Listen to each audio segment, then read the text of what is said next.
Hello, everyone. Uh, yes, I hope y'all are doing well. Don't worry about our Teddy. Oh my gosh. Subtitles, what you doing? Hi everyone. Welcome back. This is the second half of our third season. This is episode number 7. Um, we are excited to be back with these characters and with this story. Before we introduce the story and our players, let me first provide our usual content warning. Dragon Age is a setting which has difficult themes, not only with some grisly horror, but also in its political and cultural tensions. There are power imbalances throughout the lands of Thedas, and we may on occasion touch on these in our story. We have been dealing with some of them this season. Rest assured, we will be as respectful and considerate as possible when we do, and we've discussed our lines and veils prior to today's session. We can check in with each other, but we want you to also be mindful of your own comfort levels. As important as these stories are to voice, your happiness and comfort should be paramount, and as such, we would never judge you if you need to step away. That being said, let's get going, y'all. I want you to introduce yourself and who you will be playing. I will start. I'm Emma Humler. I use they, them pronouns, and I'm the storyteller. Take it away.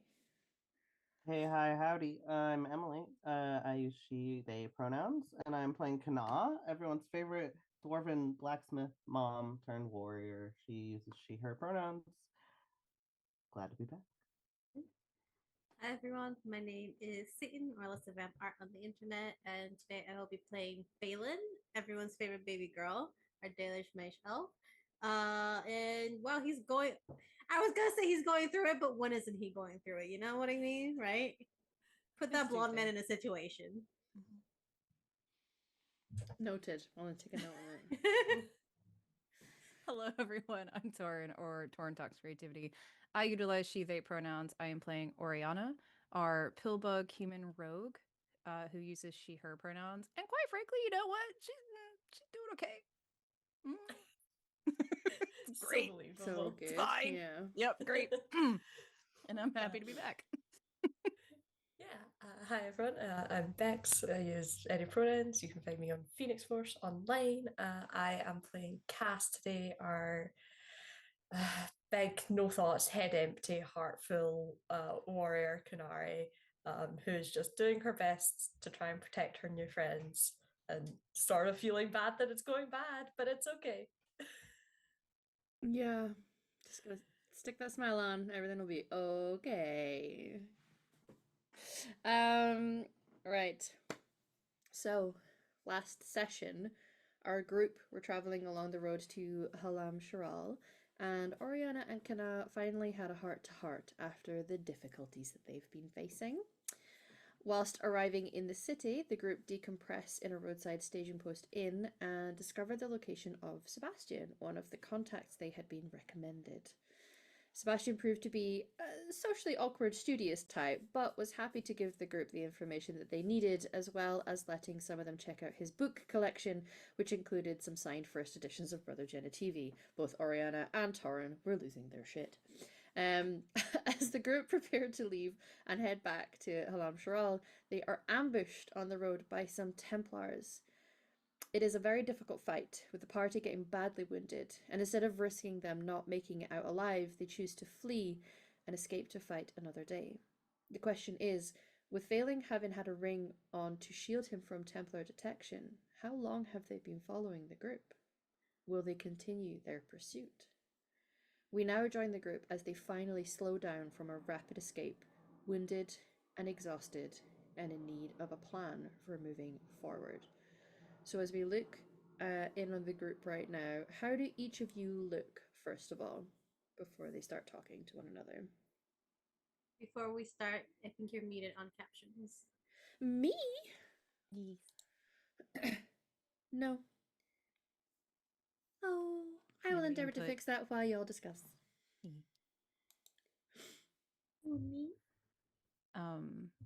Just to kick us off, I think Oriana is absolutely just in her usual state, bleeding, just not looking great, and probably more anxious rather than physically hurt, because she's been afraid of this basically from the beginning of when she realized, or when Phelan told them who he was.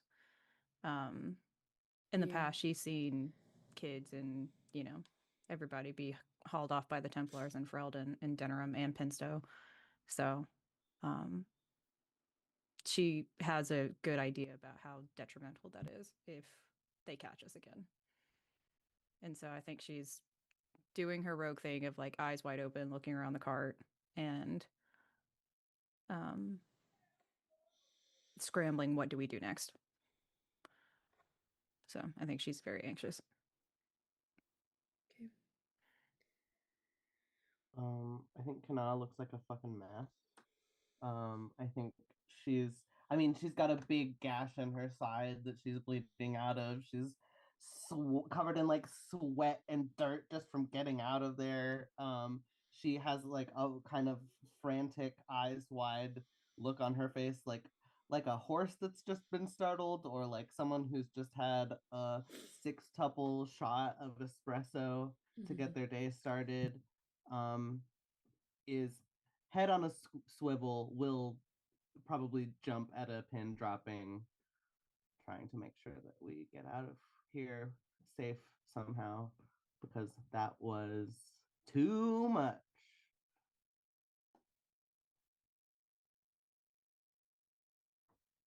I think Cass has almost gone into like work mode. Like a lot of the like fun and cheer has shuttered out of her face, and you can see it's like, okay, I have a job to do and I'm doing the job, and she's watching very intently and is moving very carefully, almost like she's trying to herb them like animals. Like she's only a step off nipping at people's heels if they are slow. And has like, there's like a rash up one side of her face where she like crashed into the ground. You could see there's a black eye starting to like bubble under the skin, and a bust lip here. So like kind of is all bust up in the face, but yeah, for the most part is like trying to hold firm and be the one that's like, okay, we're moving, you're gonna keep moving. No one gets to stop. We move.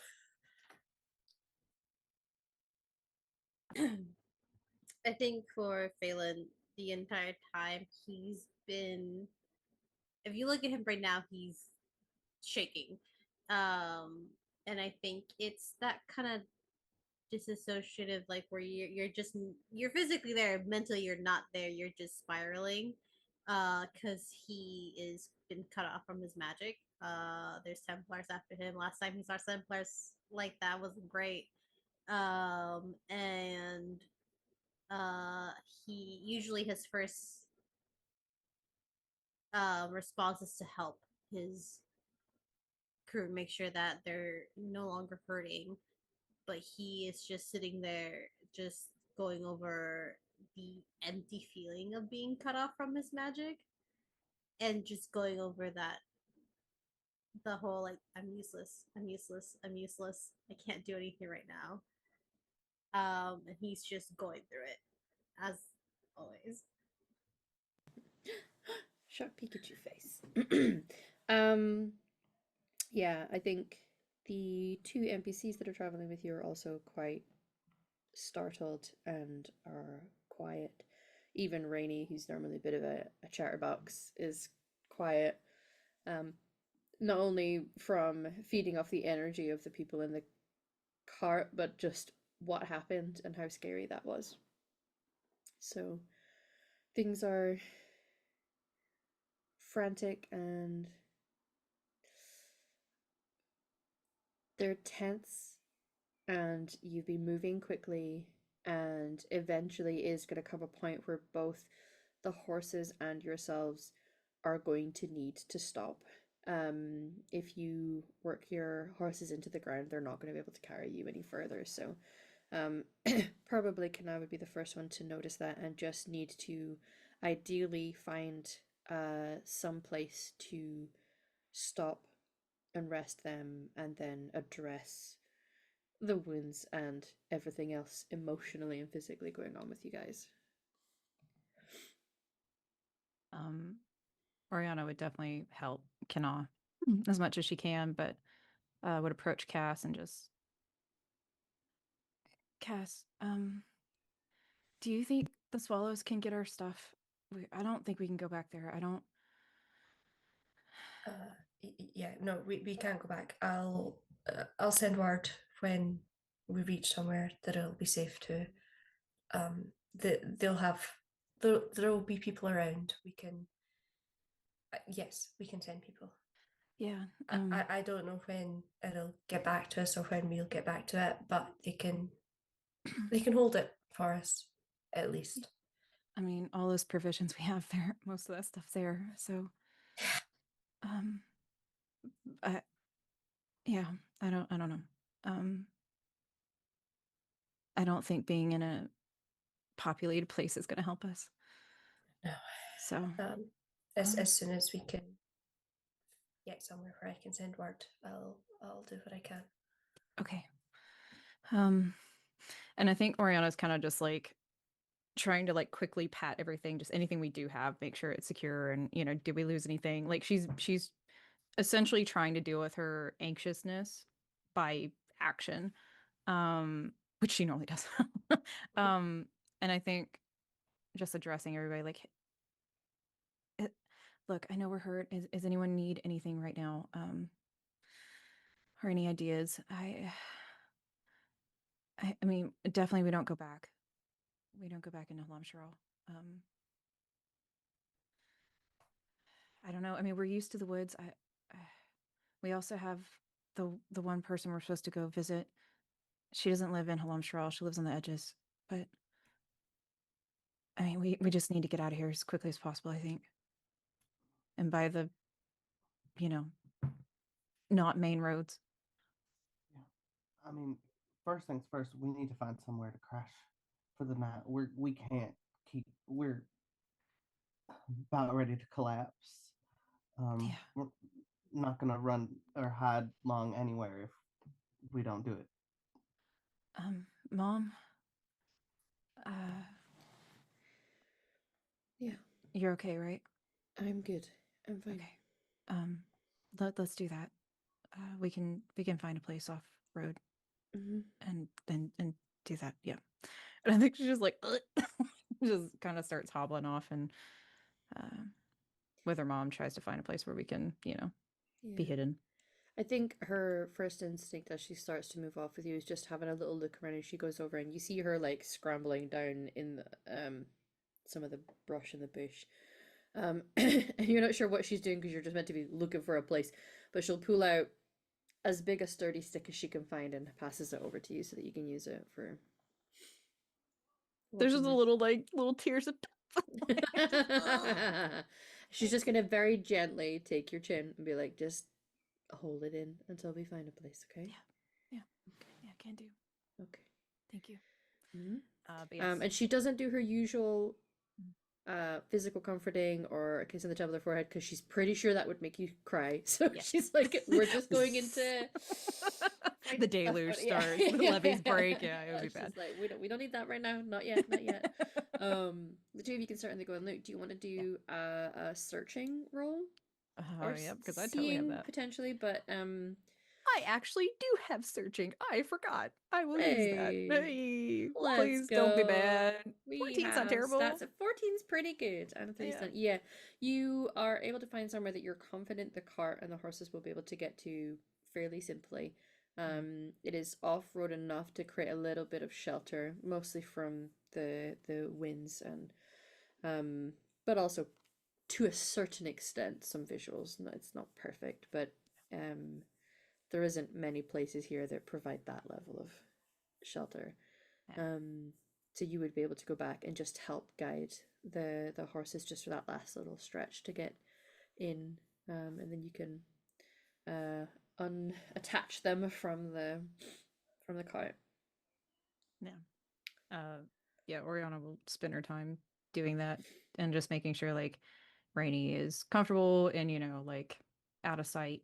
We'll probably attempt to do that with Phelan, just quietly, probably not even say anything, just like arms around and like doop doop doop doop to like tuck away Phelan. And do the actionable things that we can. Yeah. Carol will skim just outside. She won't go too far, but she'll start to find some wood that you guys might be able to burn a little bit. Okay.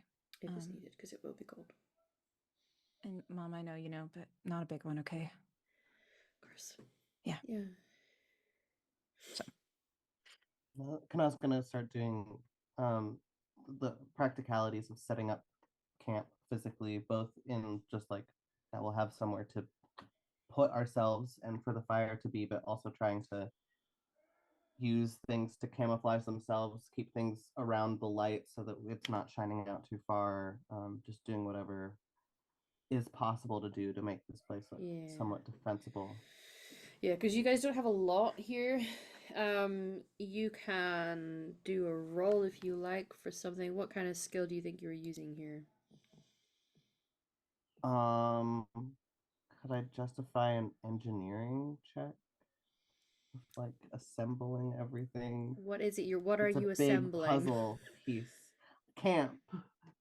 You don't have things in your cart for camp, so No. it'll be you have trees, you have the Okay. cart itself, and the horses. But as was noted, most of the like provisions and like tents and all that is gonna be back at the staging post. So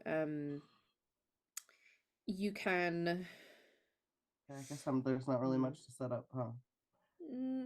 not necessarily. You can help Kara. So I can definitely do that. technically it would come under cunning. What she is doing, but I can roll cunning.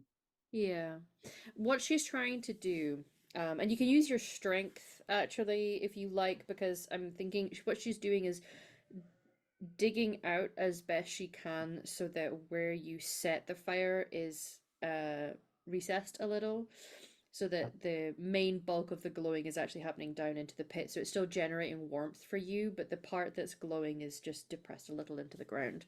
So you can apply some strength if you like, just for the actual act of digging it out with her. Okay.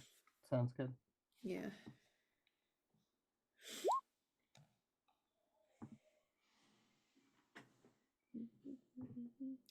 21, beautiful, incredible. Yeah. You make I easy dig work that of it. hole. Yeah, you can see what she's doing, and then when you caught on, you're like, I got you. So even though you are badly hurt, you're able to make easy work of digging this pit for the fire. The temptation to sing "I Fell into the Pit" is really strong right now, but I'm resisting. You have to be And stealthy, Mom. I fell into the pit. So you're able to kind of utilize the wood that she's found, and you've dug the hole, and you guys set up a pretty good fire that will generate some heat. And you'll have some basics. You will have taken some food with you, given that you were heading out of town, but not. You were only planning on being like maybe an hour or so there and an hour or so, but like really not far. But you can use what you have. The main priority for most of you is the fact that you are badly hurt.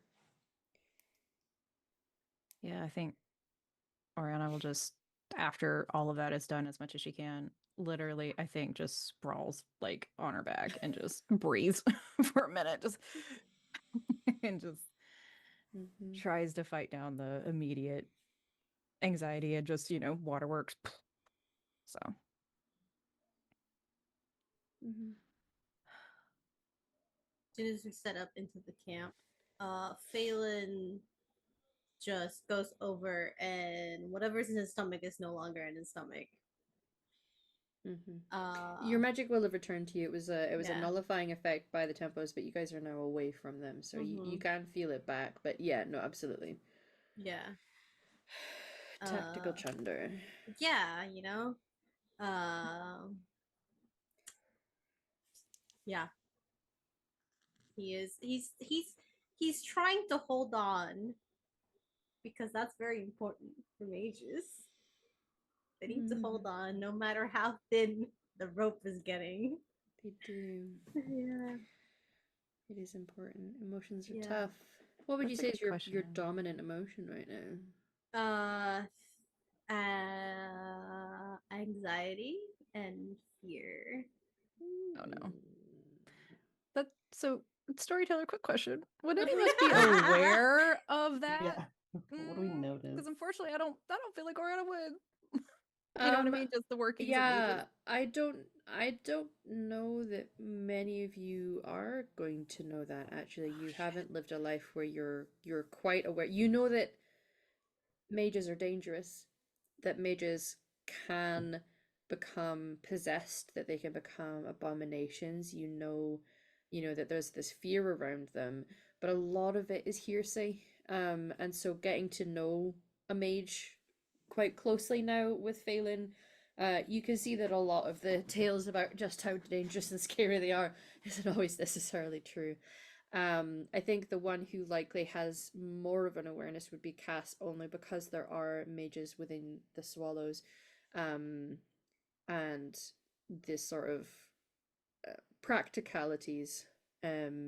So more than the other two, not necessarily absolutely everything. Yeah.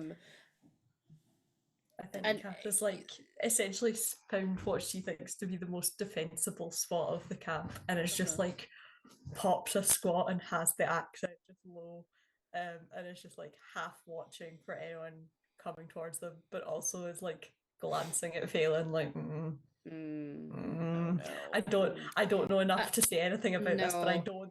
don't love it. No, because the one thing that you are trained in, I imagine, given the nature of what you guys have to do, if ever there are people that you manage to liberate that are mages, there are certain things you have to be aware of, and how to try to mitigate any extremes in emotion.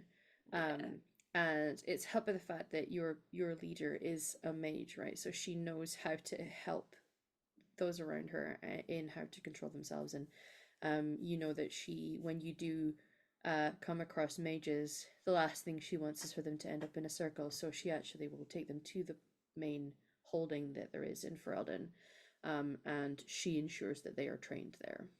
She's very particular about it. So yeah, it's worthwhile taking a little watch, especially when he starts hurling. Phelan, can you remind me of self-discipline roll? For no reason. Why would you ask me that? For fun. I'm so self-disciplined right now. Banter. It's the Absolutely banter. no reason. No reason. 14. Okay. Um, the sudden rush that started slowly, perhaps at first, and then rapidly started to increase in feeling the magic sort of filling you up again. Almost feel like it was going too far in the other direction at first. Like there's just too much, overfloweth. And so nothing bad has happened. Nothing bad seems like it's about to happen. Your own early warning signs you've been taught to look out for haven't necessarily happened yet, but you can feel that it's there. Sort of like, when you can feel Yeah. stuff at the back of your throat. Yeah, I think that even like with this, like going the other way type of situation, overflowing with magic, I think once he's kind of like tactical chunky, like once he's done with that, I think he's kind of like heaving on the ground, and you can see kind of like little shocks of like arcs of shock, or a little frost from his mouth, or like even like a little shake of earth around him. Like there's so much happening inside his body at the same time. It's like second puberty, but all in one, all at once. I think you're aware of it, and they'll see the sudden spilling out of elemental things from you. The thing that you feel that they're not going to become aware of is that at the edges of that, it softens. And so there's still this outpouring of magical surplus, I suppose is the best way to describe it. It's still happening, but it's not sharp anymore. The sensation of it isn't sharp. The frost, the shock and the electricity, the sort of trembling from the ground, things that are like sensory overload in a way, ease up a little, as if they've just been put underwater almost, is kind of how you're experiencing it. Things just sort of dull a little, and it's still magic, but it's a sort of hazy, light green blue sort of energy to it. Almost because like each of your senses kind of fired up, because in my mind emotions and your dreams and magic are all one and the same, but like in my mind so are the senses kind of wrap into that. And so it's almost like the air that you're breathing in and filling your lungs, at first you think, oh, it's like really cold, but it's not. It's like minty. It's like menthol or like a eucalyptus to it, as you breathe in the air around you. And for them, they see like your breath is creating the sort of steam and smoke coming out of your mouth, as if it was suddenly very cold where you were, but you know that it's almost minty fresh. It's enough to like catch your attention enough that that is grounding. Because the spilling out is is what people experience with panic attacks, where it's like you're kind of losing that control and hold on yourself, and what you need to do is ground yourself and place yourself in your reality where you are and where your body is. And that, I'm breathing in minty air, what the fuck, is enough to like just break. Yeah. I think you anyone close enough would just hear the breathing, kind of like a deep intake of breath, and then the breathing starts evening out. Then he kind of starts murmuring to himself in Elven, and just trying to take that grounding moment and just run with it and just feel the world around him. I think you might even see like his fingers kind of dig into the earth where he's in. But he is trying to self-soothe and calm down and back down from the edge. I think if anyone else is looking at Cass, you see her watch Feylen kind of go through this motion, and then very slowly the grip on the handle of her axe just loosens slightly, just like okay, and I can stand down a little, because she can recognize when someone is very clearly got their own set of coping tools and is like, okay, he's not far gone that this is going to be an issue. This is just it's not an issue matter of time. This time. But it's enough that Cass like, What, I remembered. See Cass getting ready to gear up there? Okay. I don't imagine she's hiding it. No. Okay. Pop the squat, holding onto the axe, Yep. watching, You like have intently eyes on watching. you. Yeah. And with that, if Phelan will let her, I think Oriana just kind of like, as much as she, like, honestly, I think stretching is bad. She's got her back slammed into the ground, if I remember correctly. She's not breathing easy. I think she just kind of puts a hand very gently over Phelan's and even flattens it a little bit. So like the palms feel the ground too, and just a weight. Not gripping or pressing, but just a very gentle like breathing. Yeah. I And don't think get me wrong, it's belabored breathing. She's not doing well. Yeah. No, I think as you do that, there is a tension of his body from the touch, but as soon as you flatten his hand, like his hand just kind of digs into the ground with yours. And you just, he starts breathing a little easier. I think there's even a really quiet, just, Phelan, when you can, it really hurts. Like I can't take off my armor, but it really, like I think things are swelling. Phelan, you also hear that like a clearing of the throat that's hesitant and unsure how to do the being tactful and how to speak to people. And then he goes, Phelan, do you need some water? He just nods. She holds out. She's holding a water skin. Yeah. He'll take it. And I think he takes some big gulps before he kind of I- settles. I once ate some bad food that I probably shouldn't have eaten, and it made me do that. And like eyes will immediately go to look for you, Kana, in a I'm saying this right, and it says, and you have to take little sips, not big gulps. Too late. Oh, instinctively takes a step back. Like, oh, No, it's fine. Thank you, Rainy. you can keep that water skin. Okay. Okay.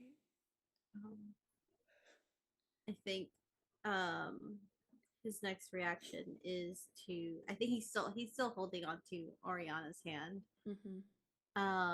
And he, out of character, kind of just goes and like brings her into a hug. And I think as he's hugging her, he will try to. It's very. He needs the grounding sensation to try and do his magic again because he's afraid that once he does magic again, it's gonna overflow. But he will spend his mana to cast heal on Oriana. Roll to cast, please. Heal. I did it. You succeed. Good job. Okay. Yeah. But because of the stump points, here's I'm going to roll it if you're okay. Yeah. Because what you can do with spell stump points is you can, for each stump point, reduce the amount of mana it costs to cast a spell. It only costs 3 to cast a spell normally. What I would float to you, if you're down with it, is that as you go to cast, that sort of minty, fresh menthol sensation that's around you, that's softening up the sharp edges of the magical overflow, is still there, and it almost like moves through you, and you get that chill. I don't know if you've had an injury where you've had to put on like deep freeze or something similar, you know, like things that create that cooling sensation. Icy hot, yeah. You feel that kind of like move through your body and through your hands and your fingers, as it's almost like the spell is being cast through you and not by you, is the best way to describe it. The spell just sort of like moves through and will heal Oriana, and it feels, for the first time ever, completely effortless for you to have cast that spell. I feel like once that kind of feeling envelops them, it's both Oriana and Feylen take their breathing kind of syncs up as it kind of soothes over Oriana, and that's 3d6 we can add back to you. Yes. Thank you. If you prefer to roll them, you can. If not, I can roll them. Totally up to you. Because I think honestly, Oriana just wants 15, not bad. 4, 5, 6. Damn girl, what? Yeah. Hell yeah. I'd say as it's cast, you get the sensation you've been healed by a spell before, so you're aware of that sort of tingling sensation that happens as it tries to, you know, encourage your body to start healing things and mending. But you also can smell that strange minty menthol freshness as it's being cast. It's very unusual. Oriana definitely actually gets a full breath of air, because I don't think she could. And especially feeling like, I don't know if y'all know, but like when you get an energy and it swells, but you're confined by something like your shoe or something, it hurts. And I think that's probably the best like breath of air she's gotten all night. Just and just settles in and just and thank yous on the outhale, and she might even go to sleep just for a moment. Yeah. I think he'll call to the others and ask them to like, hey, like come over here, let me heal you. Doesn't trust his legs right now, but I think he'll reach for Kana and it's not the same full hug that he did to Oriana, but he grasps both her hands. And cast the spell again. No spell stunts, but I passed it. Still Right? guess. Yep. So yeah. cast it. And I'll do the same 3 mana points for you. So another 3d6. And it's 12. Mhm. And he'll check if anybody else is injured, and he will actually leave Cass for last. He will stand up and go to her. And offer his hand as he kind of squats down with her. Or you know what? He sits. He's not a squatting type of guy. His knees aren't that strong. Same, brother. And will offer his hand to see if she does want to be healed by him. Cass, I think we'll kind of like look him over and like consider. And I think there's just a moment where like it's like this sort of long, like searching look that she gives, as if she's trying to like get a gauge of the situation. And then eventually we'll just kind of like narrow her eyes, but put her hand in yours and be like, okay. He casts the same spell again, and 11. 11. 11. And as that kind of magic flows through you, as it's kind of like that minty freshness kind of edging off, he meets your gaze, and very quietly he says, "I need to talk to you." Yeah. Cass kind of nods into it and goes, understood. Whenever you want. Whenever everybody else is asleep, please. Okay. And yeah, we'll leave it at that and go make sure everybody else is okay. I know Orion didn't hear it, but disappears -5.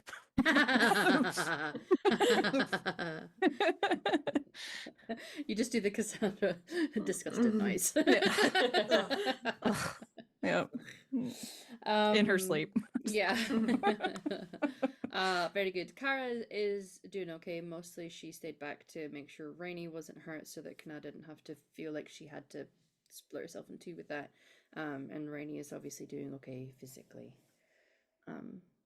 Once she did the like chat about offering the water, thinking she got the advice right, she'll have gone over to her mom and be like, "That was right. Yeah, that was." I was just about to bring some water over myself. I don't know where you got that idea. That I learned from the best. You did good. You okay? Yeah. I'm okay. It was a bit scary. Yeah. I quite heartily agree. That was scary enough that I want to use some adult words about it, but I'm not gonna. I won't tell anyone. That was scary as shit. It was scary as shit. They were really. Guys did not care what we had to say about the matter.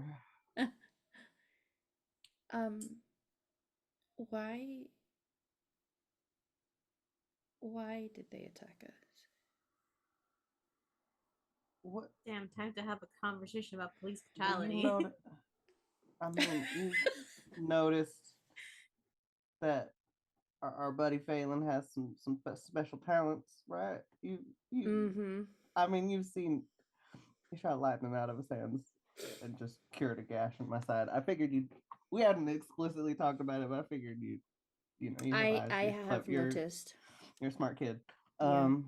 Yeah. Now, for some reason, I don't entirely understand. The Templars are real scared of people like Phelan. They don't know him like we do, so they don't understand that he's a bright, kind young boy with a good head on his shoulders and wouldn't ever let loose a demon apocalypse or whatever, stuff you hear stories about. That's not our boy. But they, they're not the kind of people that want to take the time to get to know somebody before they decide to be afraid of them. So They're gonna act first and ask questions maybe at some point, hopefully.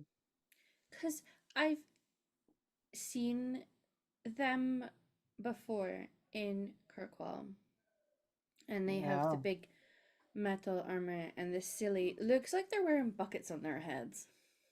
It's very, very, very silly, yeah. And when they talk, it talks like that.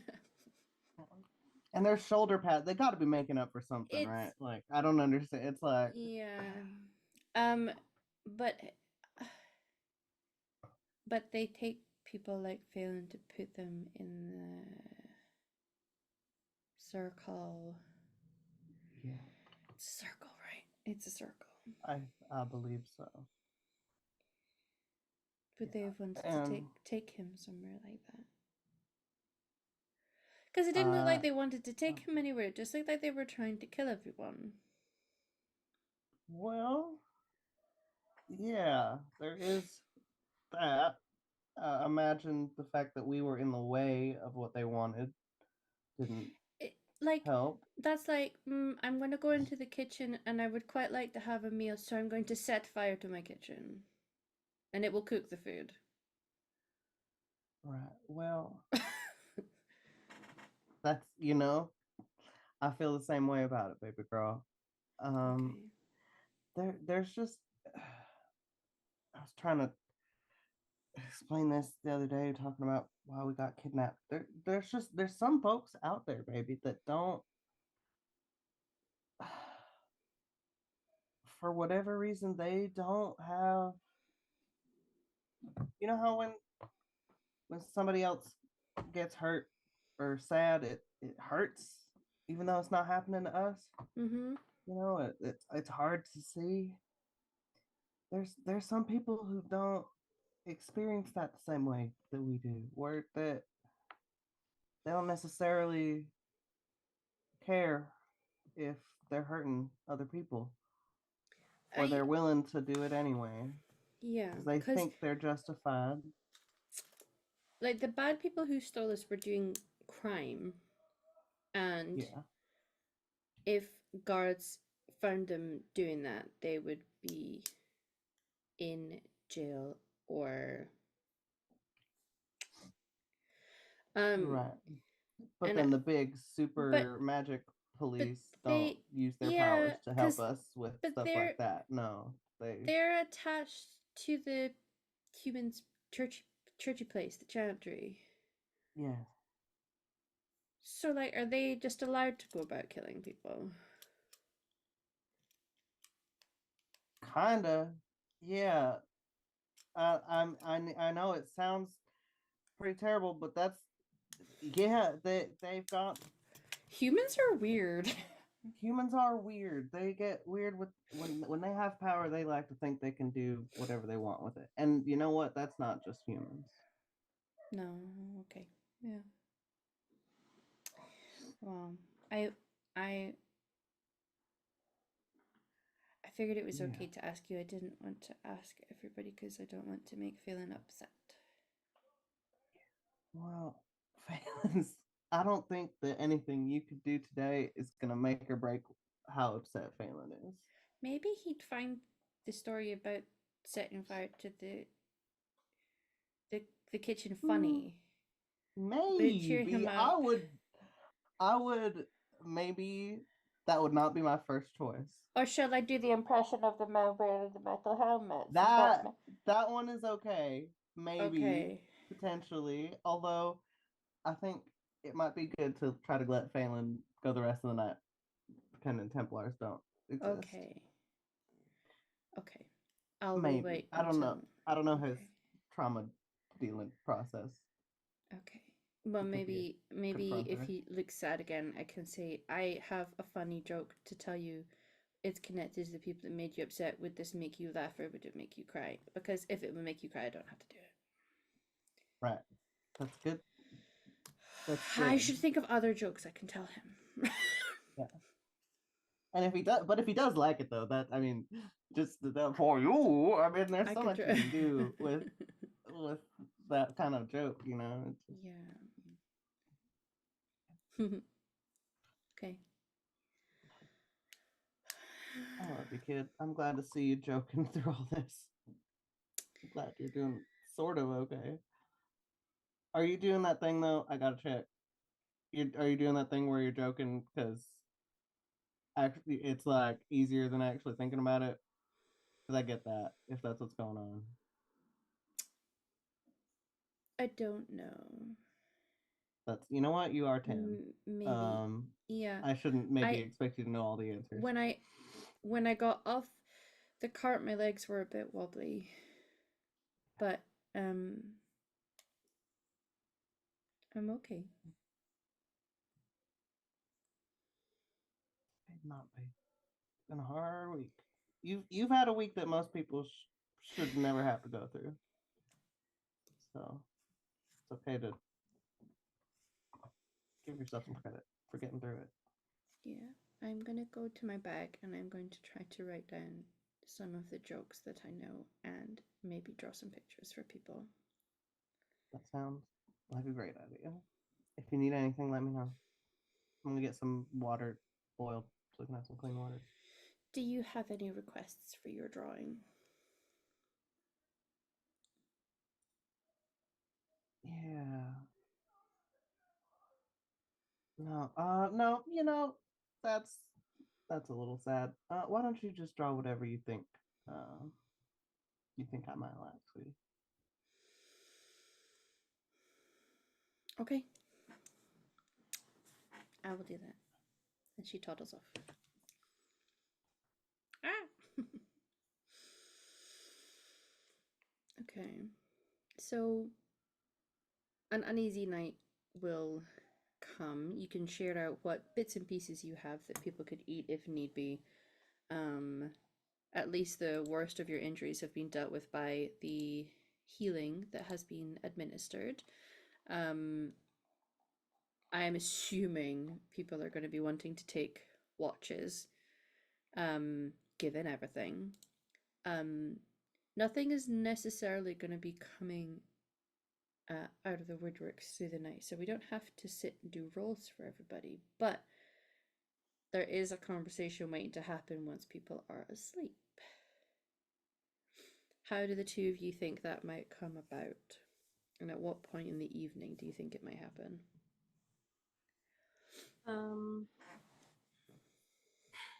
I think it might be that last part of the watch where Phelan knows people are asleep and not just like sitting there trying to fall asleep.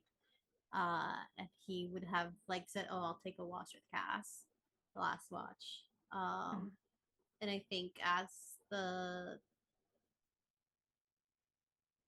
time passes, but at first he's just kind of sitting next to Cass for a moment. There's no icebreaker besides him looking at the fire and asking out loud, "Do you know what happens to mages who can't control their emotions?"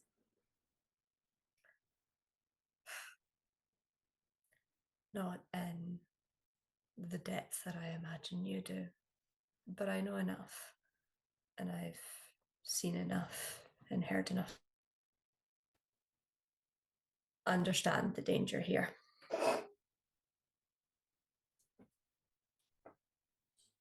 Yeah.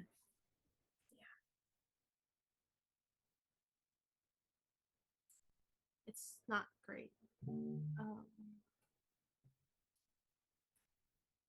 We turn into what we'll call abominations, or get possessed by spirits.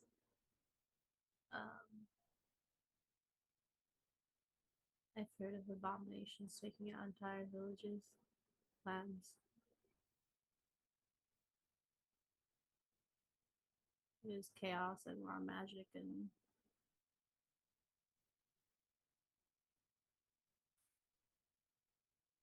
just anger, despair, whatever you're feeling, just wrapped into one creature.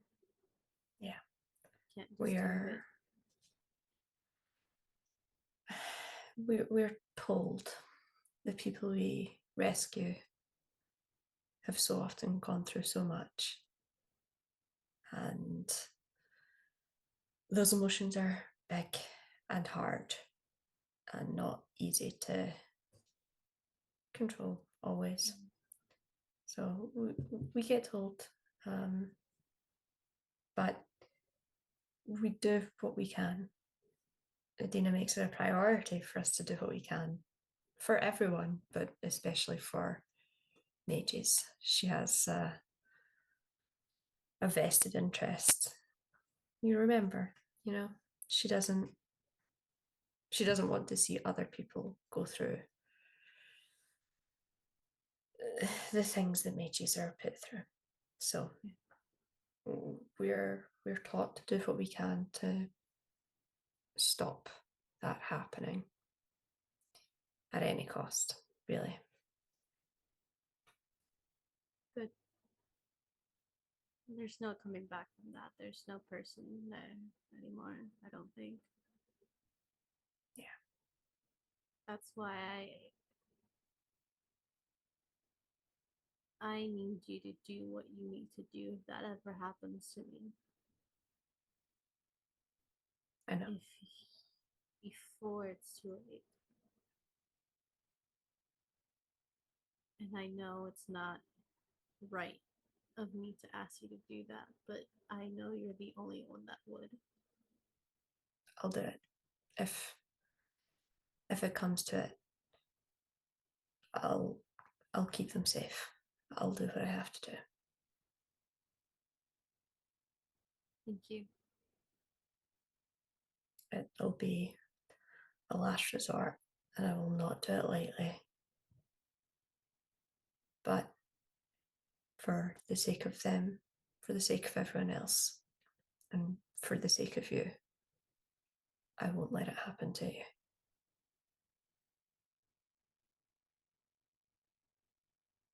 Thank you. Of course. I don't want whatever remnants of me end up here to hurt the ones that I care about. I won't let it.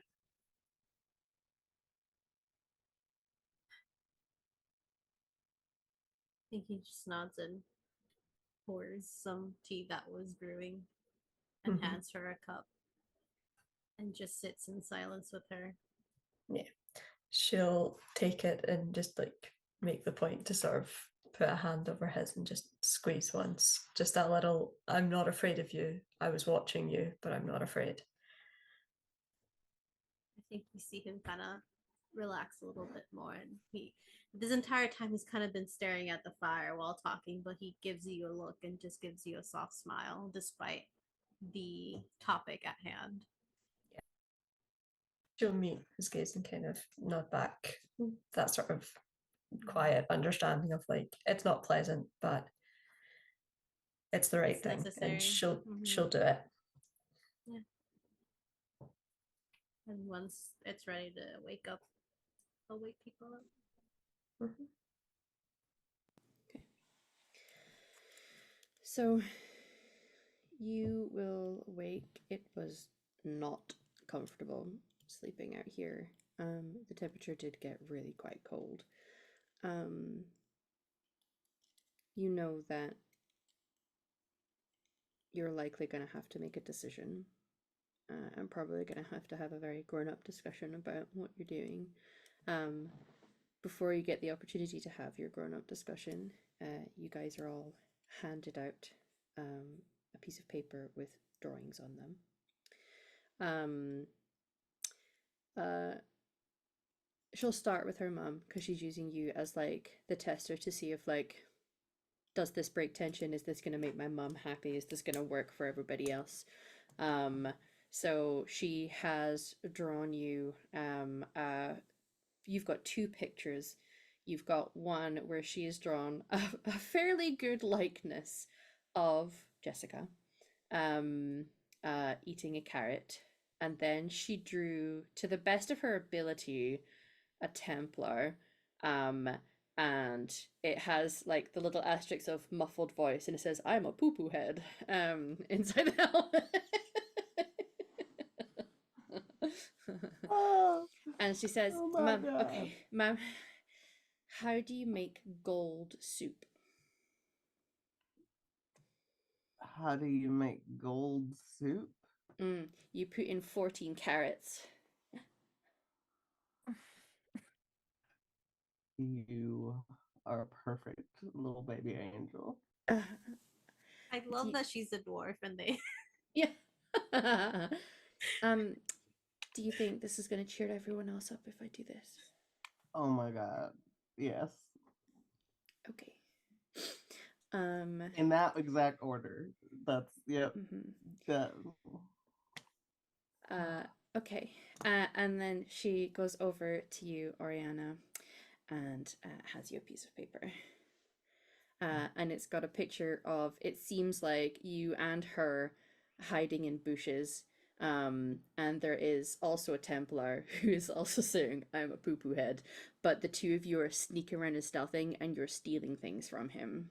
She thought you would appreciate that. My friend recently got crushed by a pile of books. He's only got his shelf to blame.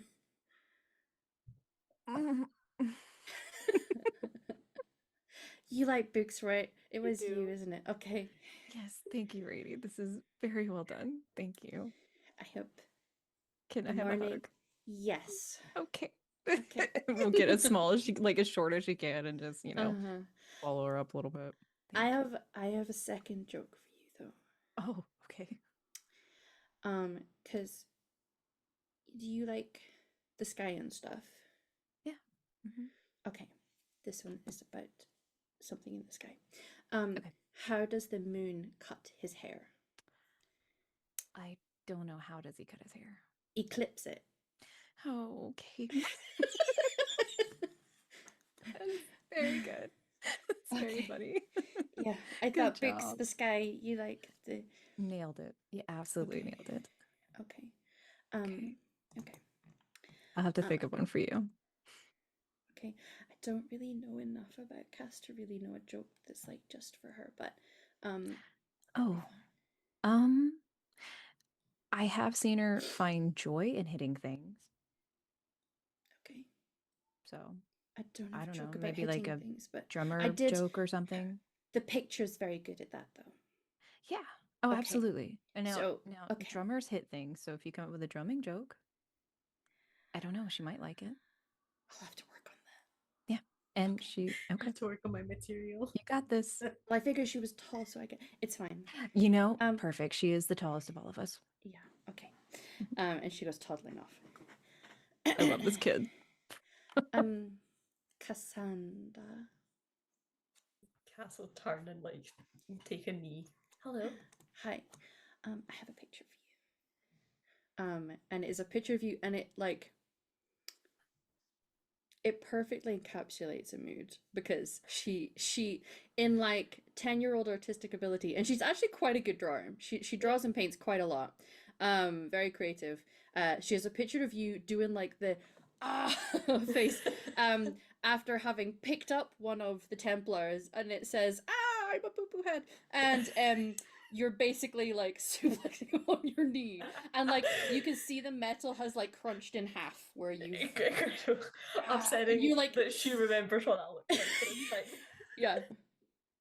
And it looks like there's like little like spit coming out of you in a to show that you're screaming. You're like a ferocious roar. Cass is delighted. Okay. What kind of tree fits in your hand? I don't know what kind of tree does fit in my hand. Palm tree. That's good. That does fit in my hand. Good job. Yeah. Folds up her little drawing and tucks it in her pocket. I love it. Thank you. And she's gonna toddle over to Phelan. I kind of have I wanted to do a drawing for you, and then I couldn't decide, so I've kind of drawn all of the things. and she'll hand you over, and there is a drawing of a bear. There is a drawing of a dragon. There is flowers. There is like mountains and a sunny sky. Like she's just drawn like lots of little nature things, and she's like, I thought these things might make you smile. And He's smiling and he's tearing up at the same Mhm. time. and I have a joke, and I don't know. It's I don't want to make you upset, so I don't want to bring up the fact that people who were quite mean to us recently were Orlesian, but it's a joke about Orlesians. I'm hoping it cheers you up. What do you call an Orlesian wearing sandals? I don't know. Philippe Philop.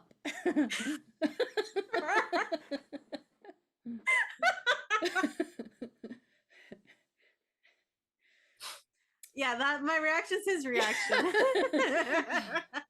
Get that In one. the background guffaws and Yeah, walks you'll all away. have heard that one. That Yeah. one was yeah. I think Oriana just says really quickly to Kana, like, I will protect this kid from everything. Mhm. Thank You you, see why I Is that- can't help it. So funny. You're welcome. I just thought everyone could use a little smile today. So, I worked on that last night. Thank you, Amy. I really appreciate it. I know, because sometimes if I go through something that is, like if I was ever scared or upset or something, that making me laugh or smile, it kind of takes your mind off things. I got a joke for you. Okay. What do you say to a tree that's feeling sad? I don't know. What do you say to a tree that's feeling sad?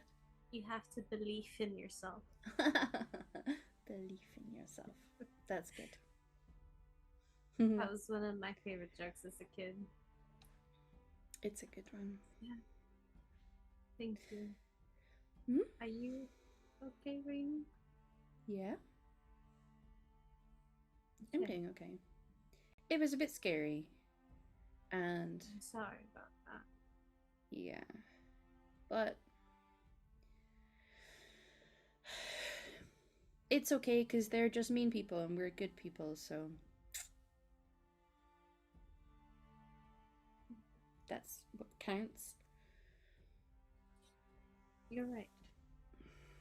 There's always going to be mean people in the world. But it's people like you, Rainy, that make a good difference. I try. You succeed. Hmm. It's definitely making a difference for me. Thank you. I apologize, everyone, that I couldn't put any color into your pictures. I didn't bring my coloring things with me for this trip. It's okay. It's back with our other stuff. We'll try to put it back. Yeah. Like, Okay. we'll try, honey. Or, you know, we're in Orlais. There's a really big focus on arts here. We might even find better ones. Let's try and steal some fancy paint.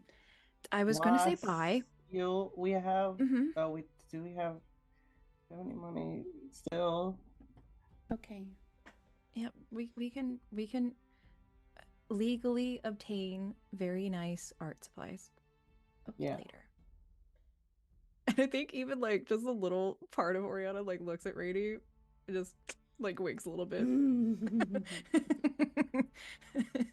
Sorry. You know, Rainy, if when we meet my clan, you can maybe borrow my sister's drawing supply. She loves paint. I'd love that. How old is your sister? She's around your age. I think a little Awesome. younger, but That's cool. I think you Okay. two will get along. I hope so. Yeah, you will. Okay. There was a couple kids back in Kirkwall that didn't seem to like me, but Clearly they're just wrong. yeah. Well, they Yeah. were a bit mean to me, but someone that you all know, he said he was going to. Oh. Make them itch forever or whatever. Mm-hmm. Trevor? Yeah, don't worry about Trevor. We'll take care Yeah. of Trevor. But Bad she's things very should nice happen like to you. bad people. Yes. She's very nice like you. Okay. Very energetic. I should draw her some things. I think she'd like that. How about What are- this? When we what get there, you can add color to our paints. Uh-huh. Ooh. What's something that's her favorite? She likes flowers a lot. When I last saw her, she really enjoyed making flower crowns. I have an idea. Okay. Right. And she goes off to start toddling around, just in the kind of area where you guys are camping, and Kara will kind of go over and just like gives you guys a knowing look of like, I got this. I'll stick with her in case she goes a little too far, and you see her picking little flowers. I'm not gonna lie, I think Oreo tears up a little bit looking at that. Okay, it's fine. Yeah. Mm-hmm. So I had a thought. Just Uh-huh. one, not many. No, I'm kidding. So I don't think we should go back into Lamsharal, right? But if we go visit our cartographer's friend and return his stuff, I mean, she should be able to get word out, right? Maybe we can ask the Swallows. I mean, if they know anything about Templar movement, I don't know how. I mean, I doubt they followed us or got word all the way from Ferelden. That's the only time I can think when Feylen was, on display, doing Feylen things. So I don't know. I don't know how to avoid them. I only know about them. And they seem to be able to tell who mages are, but I don't have enough information. I just know they're ruthless. So They can tell mages apart. And apparently they can cut off our magic. yeah. So if They- the Swallows can tell us anything about their movement, maybe it can help us avoid them. I mean, unless you know Phelan, do you know how we get around them? No. The last time I had an interaction with Templars,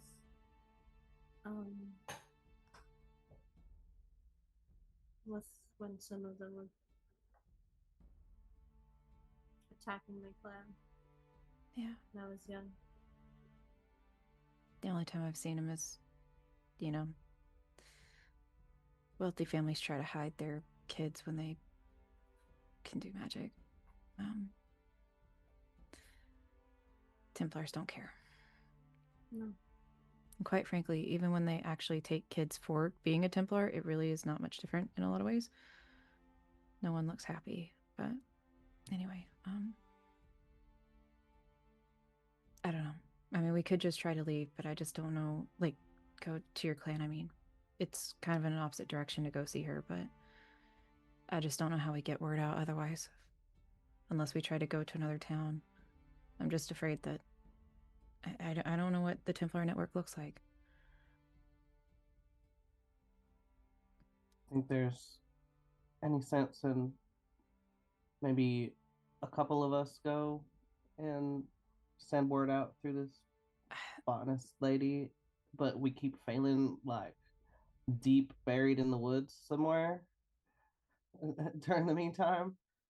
I don't know if you should be seen anywhere near any kind of town right now until we get more of a head on our shoulders about what's going on. Mm-hmm. I I don't know if there's any town between here and Sarnia. mean, there's got to be a few small settlements. Sarnia is a town as well. Yeah, but from where they are in Halam Sharal to Sarnia, that'd still be a few days' travel, if not more, right? It's about a day. No. Just the one. We could head straight to Sarnia and settle ourselves there. Meet your Wait, was your cartographer's friend, lady, person in Halamsharal? The edges of Halamshara on the other side. Yeah. Oh. Like I don't know if that's west or east right now, but I think it's east. But You guys are east. She's on the west. she's on the west, yeah. So I don't know. I don't think it's worth you all getting put in danger. They already know what you look like. I mean, And no offense, but it's a dwarf, Well, a we- Canary, and a human in Halamsharal. I mean, honestly, I mean, my mother and I could probably do it, but I think there's a real quick flash to Cass. I don't know how sneaky she would be about it, but there's a real quick just flash to her. Just, I don't think we should leave you alone. I think the more bodies around you is probably better. Yeah. I don't think it's worth the risk going back into Halamsharal or anywhere near it at the moment. No, but if we can, Especially not for someone we can barely remember well, the the thing accolades is, of. if we go around the town, because there's, look, my only point is she can get word out quicker and faster than we can on our own. Might be able to find a way to get word in Sarnia. It's only about a day's travel. I mean, Cass, how big is the Swallows network? It's fairly sizable. We don't know the movements of everyone all the time. It's not safe for us to know that. So I can't guarantee there'll be anyone in Sarnia or as we go further out. I'm just not sure who'll be available. One thing you would know is that anywhere that there is a chantry, there are Templars. Now, Yeah. it may just be one or two who are there because they essentially also guard and protect the chantry. Mhm. Bigger settlements obviously have more, and those who have circles will have the most. Yeah. And that's the thing, it's just, Halamsharal is bigger. I don't know about Sarnia, but as scary as Templars are, getting word out from near and around there will be easier. And I'm thinking if the Swallows can get our stuff, if the Templars haven't already gotten it, and then getting word, just seeing if we can track them, because we can't, obviously. That was my only thought. It makes sense. I understand. Yeah. I don't know how, beneficial those two things of information might be. Well, I mean, we did just spend a lot of money getting all that supplies, but yeah, I'm not saying we can't restock, but I'm more worried Can't and go back concerned. there. Yeah, I'm more worried More about important how than our do we stuff find the Templars. is that. Yeah, And I think getting in contact with the Swallows is worth getting an eye on them. I think that's worth the risk. Even just Because we're taking a information. risk to try to lower the risk later. Yeah, and there was what, 3 of them? I mean, none of us made a dent in any of them. Yeah. They're And fearsome. if there's more, I mean, there's going to be more, right? They're everywhere, but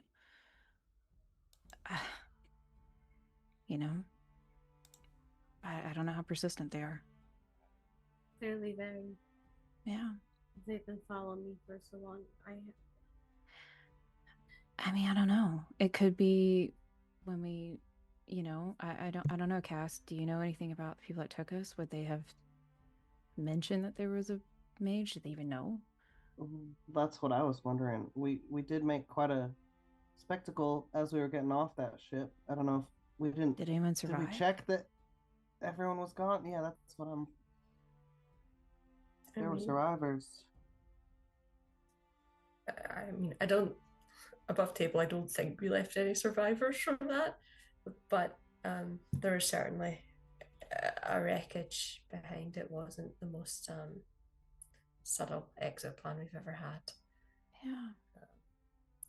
And I mean, I imagine it's not the first time the Templars have caught wind of Swallow activity, and we've kind of had to go to ground. Gina gave me something to help them not cleanse me in Halam Sharal. I think it's possible they've been following us for a while. Since what? Denerim? I mean, the Kirkwall Templars, from what I know, are very aggressive. I'm surprised that they wouldn't have gotten you in Kirkwall if that were the case. I'm not saying it's not. I'm just, you know.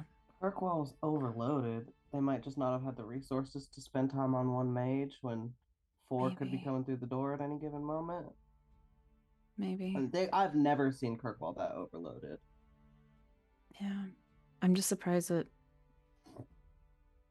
How would they know where we were if they've been following us since Ferelden? You know what I mean?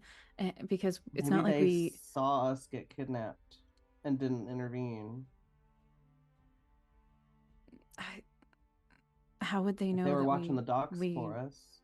But that's the thing, we didn't land in the dock we were supposed to. What if we your got people intercepted aren't- by a dragon? Feylen, I hate to say this. Well, what if your people aren't actually in trouble? And they just needed to get us somewhere predictable. They knew we would head this way if I thought about you that. got news.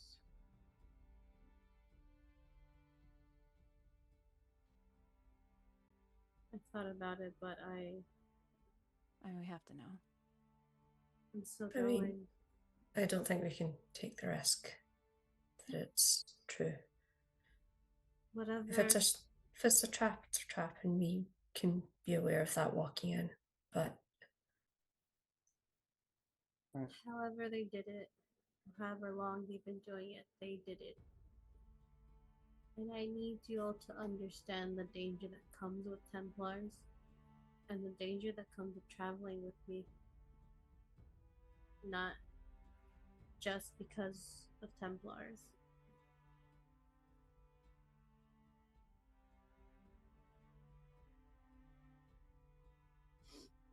How much do you all know about mages?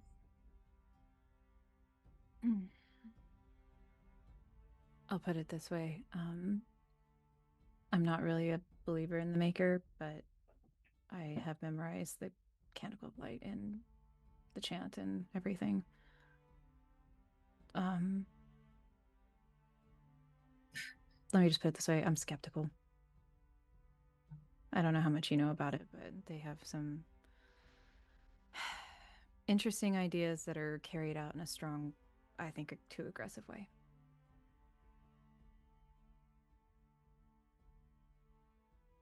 I'm not an organized religious person in general. It just leads to heavy hand. I at this point, Phelan, we've been through so much shit together. I can't just stop being there for you at this I point. understand, Kana, but I that's why appreciate the heads up. I need you to know the danger you're traveling with. I know. Do you know why Templars exist? Why people are scared of mages? Yeah. And that's why your health and happiness are so important to me. Because I'm willing to sit there and try to calm you down and keep you from blowing up or whatever. I know the stories. I didn't get to be this old not knowing nothing. Don't try to scare me off of loving on you, kiddo. I don't want to scare you off. I just need to know that if something bad happens, I will turn into a monster that can kill everyone in this group, including your daughter. I need you to understand the reality of it.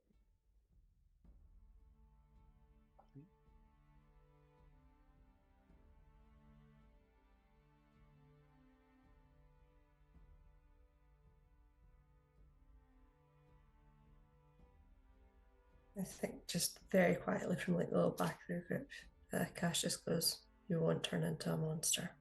And there's just that same dead serious tone in her voice. What she said. She Alright. means she's gonna kill him. There's a real mean face on Oriana's face right now. Very pissed off. Cass locks eyes with Oriana and just nods and goes, if it comes to it. It's not gonna come to that. But if it does, I asked her to do it. Yeah, And okay. if it does, she probably should. But I'm not gonna let it get to that point. That's my serious axe wielding promise to you. I'm round 1.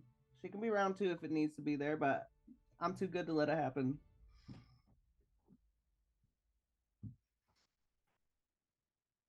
I hear you. I understand. I really do. Making an informed adult decision to try to help you anyway. It is with the heaviness in the air and the seriousness of your topic that is pierced by a sound that reminds us of the positive things, the things that try to chase away dark thoughts and dark emotions that may just need to be wary of, as you hear a very giddy Rainy running back to you all. You see Kara like trying to run after him, be like, just go slow down, and be like, Feylen, Hi. Look, and she holds up a stalk of royal elf fruit, which is really hard to find. It has blue edges to it, and it is she's very fucking excited. Raining growing up to become my weed dealer. Yeah. She finds that good shit. You did find that good Wow. shit. Yeah. Wow. You with the upward swing towards a slightly happy end to that conversation, we are going to go to break. When we come back after break, we will hopefully have a decision from the group about where we are going. So take 10 minutes, go stretch your leggies, drink some water, whatever you need to do. We will see you in 10. Hi everyone, how are you doing? I've been making a sticker for our Discord with Vex holding their cat. So you should join a Discord to see it, because it's really good. Yeah. Hope you're all well and rested. We are now fed and watered, and our souls have been fed.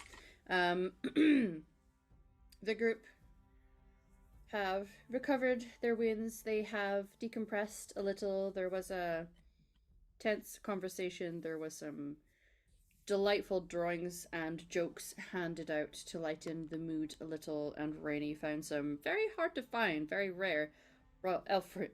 So glad she doesn't know what it does. Coming into the second half, the group needs to move. They know that.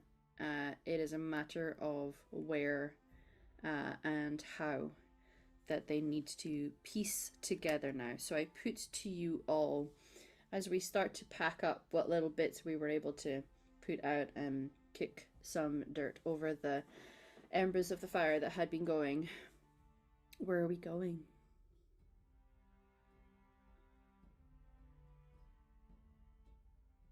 We are cutting around the city.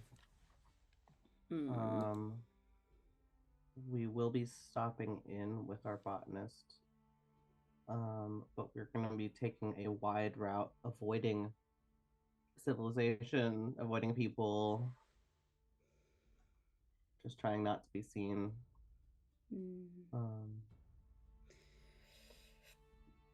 Yeah, it is worth noting we are still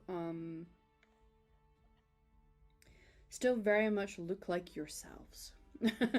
I will say Feylen would not join. He would wait where they are currently, but he will not get close to Halam Shiral.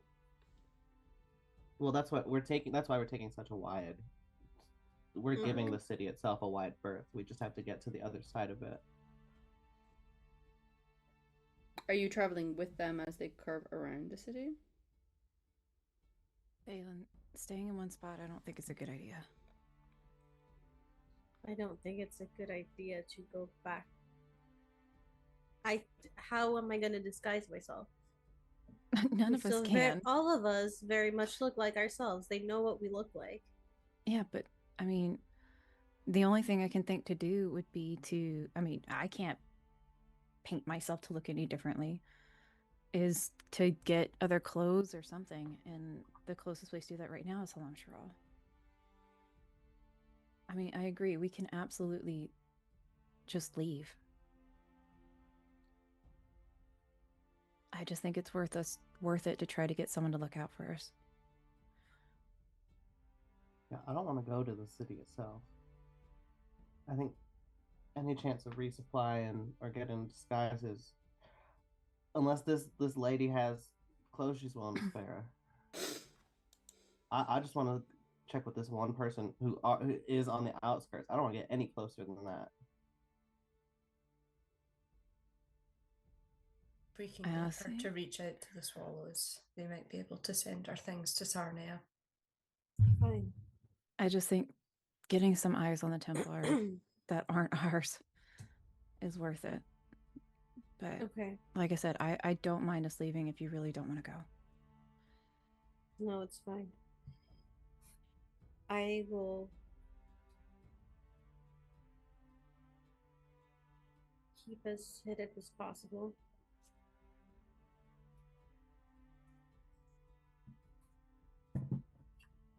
Yeah. All right. So, back on the cart, getting onto the road.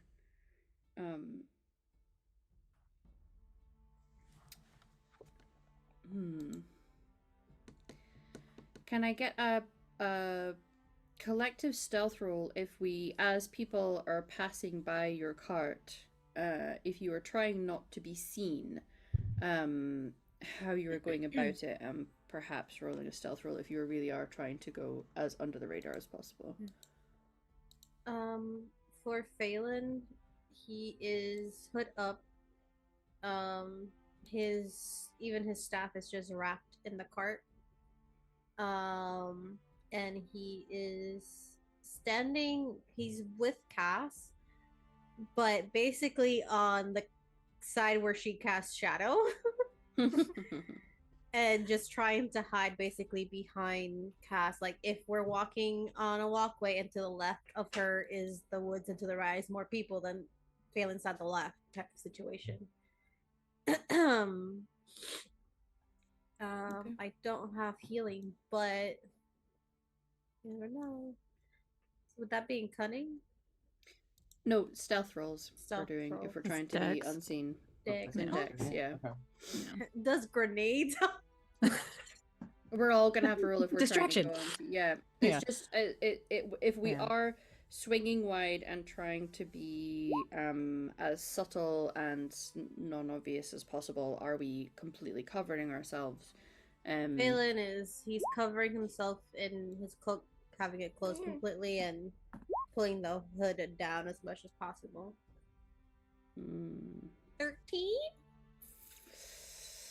I'm so scared to roll this. Cass is not stealthy. We know this. Oh, thank fuck. Yeah, Oriana, only one of us who's stealthy. 1 out of 4. Yeah, like I think honestly what in Oriana's mind, she's literally been like hood up for most of this campaign. And so I think she has her hood up, but not so much where it's like obviously like you know, looking down kind of thing. Just enough to be like, sun out of my eyes. This is normal, you know, behavior on the Yeah. road. And I honestly think she would probably get her and her mom to be up front.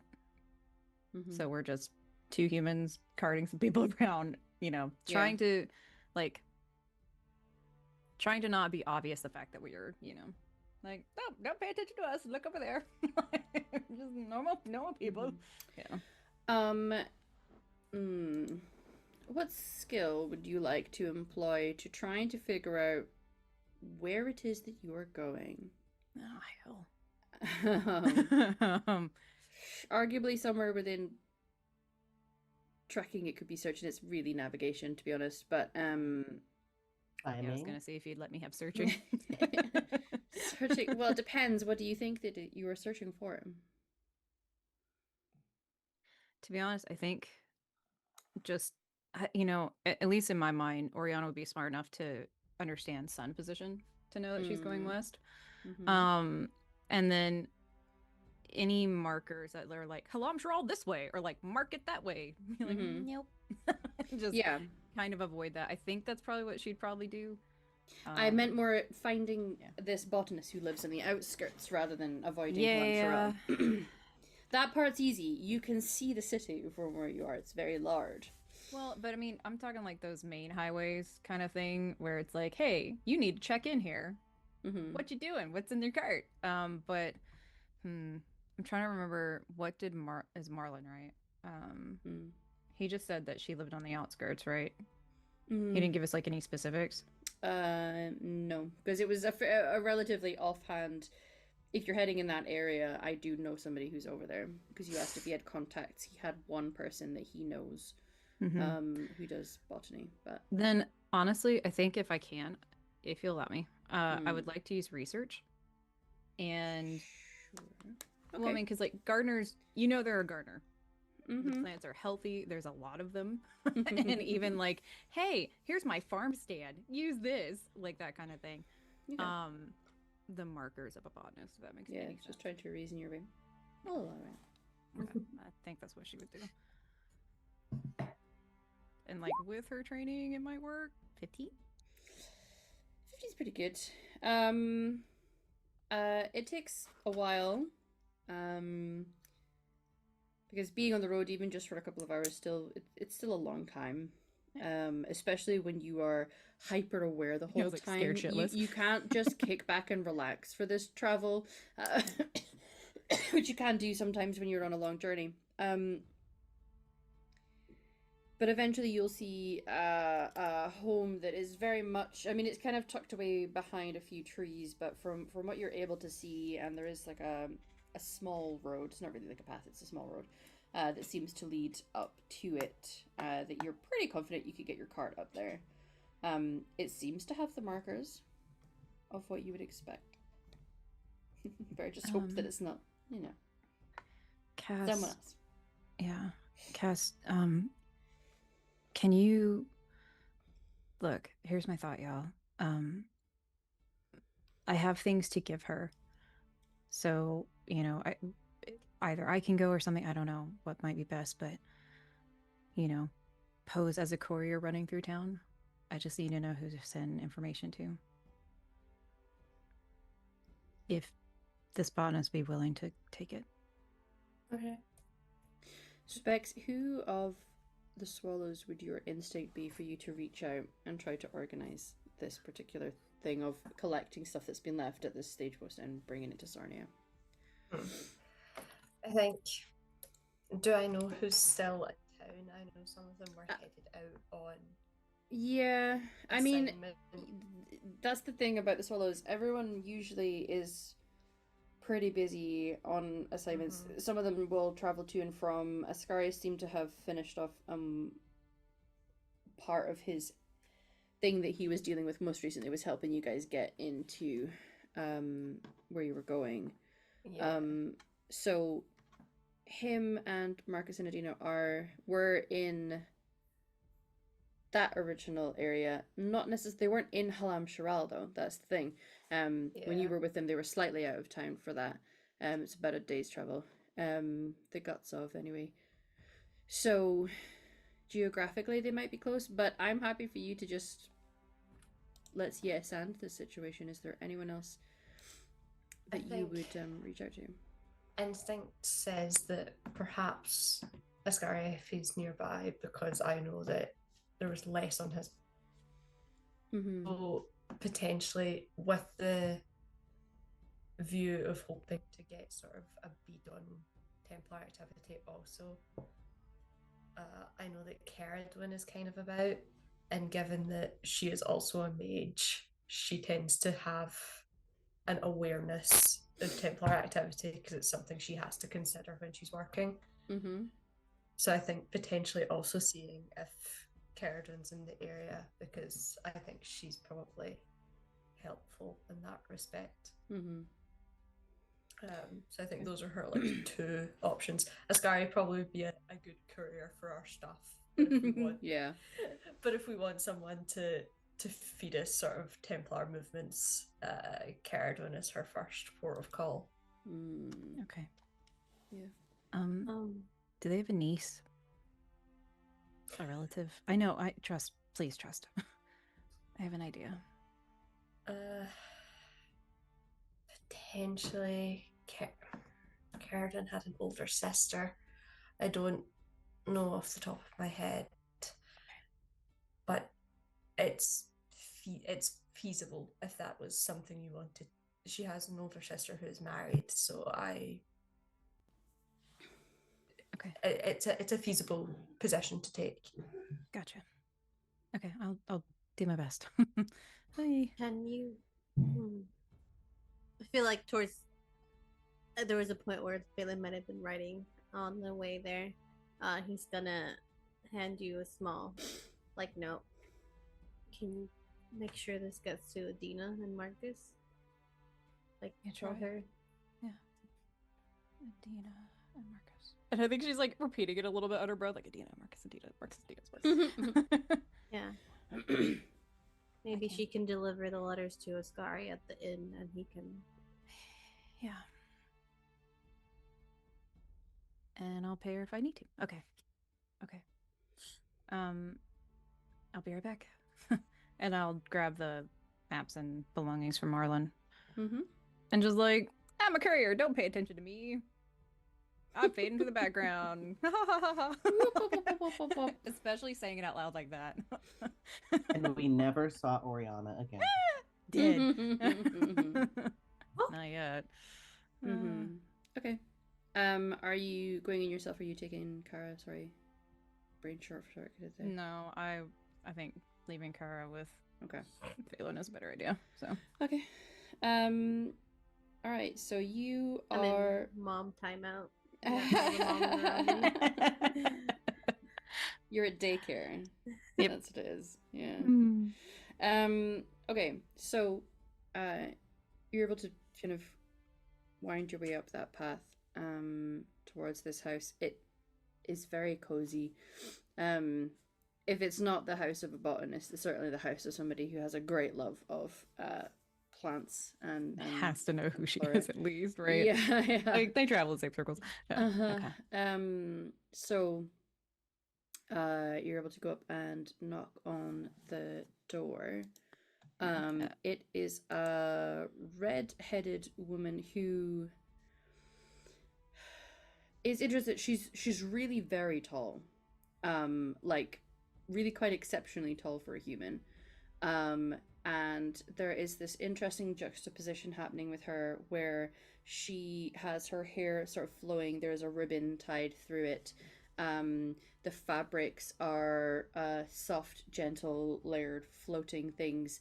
There is jewelry that is definitely could be described as quite pretty and delicate, and yet she has like the broadest of muscular shoulders. Damn.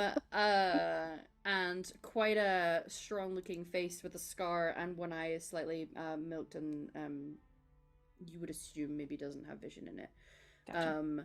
Kind of looks to you with, it's not suspicion, it's just surprise to see someone that perhaps she doesn't know come and approach the door, and kind of like eyes you up and down. Oriana's gonna give her best to just to be like a smile, you know what I mean? Like she usually walks around, she's a little dour, right? So I think she'll try to do her best of, I'm just a bright-eyed little person, like, you know, little kid, like, hi, I'm trying to do my job.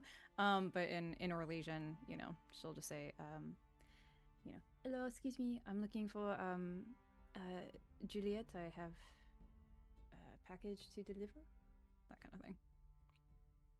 Oh, she's inside.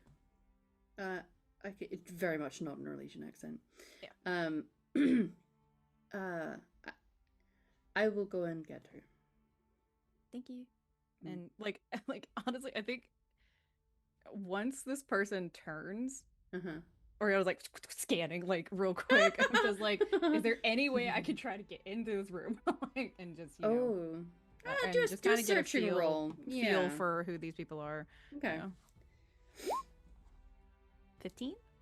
15's good. If you needed to, you could get in. The door hasn't been completely closed on you. Mostly what's happened is the door was from most of the way closed, at least to create a sort of visual barrier, with a very loud bellowing call for Juliet. So she's still lingering in the area. In terms of her, I mean, has to either be somebody who is a warrior of a warrior caste, or was, I don't know, like a lumberjack for her job. Yeah, I was about to say lumberjacking over here. Yeah, absolutely jacked. Yeah, I think Oriana's like and like starstruck. And is so tall. Like, given how short you are, she's so tall. Actually, you're not that short, are you? No, Oriana's 5'7", but she's not super tall. Still, yeah. Very spindly. She's like this one probably outweighs her 3 times. She's probably about 6'4". Damn. Yeah. I think real quick question. Are these like legit giant maps? You know what I mean? Like, would Oriana have to hold it with 2 arms, kind of thing? Not necessarily 2 arms, because there's a couple of them. You might just, because it's a bundle. But the actual casings of them are of a reasonable size. Okay, I have a plan. It may not work well. Okay. We'll find out. Eventually, coming to the door, standing just slightly shorter than you, maybe about 5'6", sort of like a dark, chocolatey brown hair, that is also loose and over the shoulder. Again, wearing quite flowing fabrics, but the practical kind, is a woman of fair complexion, and it definitely looks very delicate and dainty compared to the other women that opened the door. Appears to be Juliet Garot, and I'll just add her name to this. Juliet Garot. An image for your guys' benefit for roleplaying. And she will open the door much wider, so much that there's like a step back. It's not like she's come to her door to speak to you at the door. She has opened the door with a slight step back, creating a little bit of space, which is welcoming. Hello. I believe you have a package. Yes, I do. It's from Marlon and Kirkwall. And I think like as she's like moving to look at it, I'm going to attempt to do acrobatics and trip and throw this basically into the room. Yeah. Okay.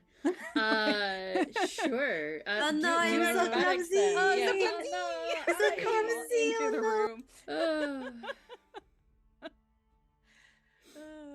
Yeah. Oh yeah. This is not gonna go well, but yeah, it's gonna roll. Who knows? The dice love to tell a story. Are you gonna let me do that? Storyteller. Okay. Sorry, yes, I said yes. 14. No, you're fine. 14. Okay, 14's fine. Yeah, you kind of. Oh my goodness! Oh no! All of my like, maps. I'm so sorry. Like profusely It's so apologizing clumsy. as she's trying to like recover it and get into the room and just. I'm so sorry. Oh, they look so expensive. I'm so sorry. And like like dusting off It's and everything. okay. Oh, these things when they get worked on, they go through all sorts of things. It's fine. And she kind of turns to this woman who's like. Bends down and starts picking things up and brings them inside. So Marlon sent you with the. Okay. Yeah. Passed by him in Kirkwall, and I was coming this way, and not creepily, but like, well, maybe from Oriana it might be, but we'll try to kind of just get a little bit closer and whisper. And he said you could help us, maybe. Oh. If you certainly if I can come in, and she thank you, I'm so sorry, that kind of closes the door, shows you to a sort of like drawing room towards the front of the house. it's clearly positioned to be like it's south facing, so it gets plenty sun. And there's just plants everywhere on the inside as well as the outside, it seems.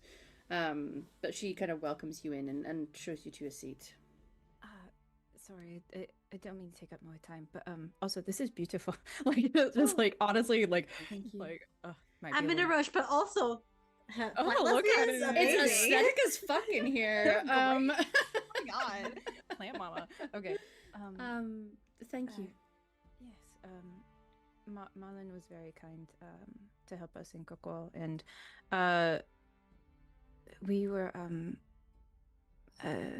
trying to escape. Actually, Escape from who? honestly, I think they have the wrong idea. We have some Templars after us, and it Oh. doesn't make any sense. We couriers and warriors. We do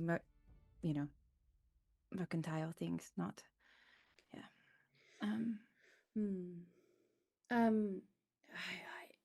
I'm not sure what help I can offer in terms of Templars. I don't associate Oh. with them or. No. And by the way, as I said that, can I get like a just quick perception check on her and her girlfriend, Templars? Wife. wife? You were Yeah. told she had a wife, yeah. Okay. Yeah, you can. Are we inciting her? Is that what we're going for? Kind of. It's an empathy roll for that. Yeah, I know, which I don't have, unfortunately. Because it depends. If you're just trying to get a read off Yeah. of her, that's a very specific. Yeah. Mhm. Is that in perception? Yes. Please don't suck. Oh, 19. Ooh, incredible. She seems there's a genuine concern when you said you were being pursued. She also has that, like when you said, maybe you could help us and we're being pursued by Templars. When she says, I don't have anything I can offer to help with that, that was very genuine as well, because she's not sure what help she would be able to offer you, because she's not clear exactly what it is that you need yet. But her body language has been open. It has been it has also been an empathetic kind of vibe you're getting from her. But No, she doesn't sorry. see she didn't balk, because some people Yeah, that's kind of some what I'm people, wondering. if you were to give that story to you, would have an immediate alarm bell of like, oh, there's no reason why a Templar's following you, eh? I'm just gonna go and phone my. Don't worry Yeah, about like, it. oh, It's what a weird nothing." story. I just need to go and I left the oven on. It's not. She didn't flinch or seem concerned That or go about like opportunity. you or no. Sorry, I don't mean to alarm you. No. I just have letters to family that I would like them to know I arrived mostly safely. Oh. But that I can we'll be do. moving on. Yeah. No, we have some birds that should be able to do the task of delivering. It depends exactly where it is that it's going, but not far. Yeah. Thank you. And could I borrow oh yes, one yes. paper? Oh. Yeah. We have many.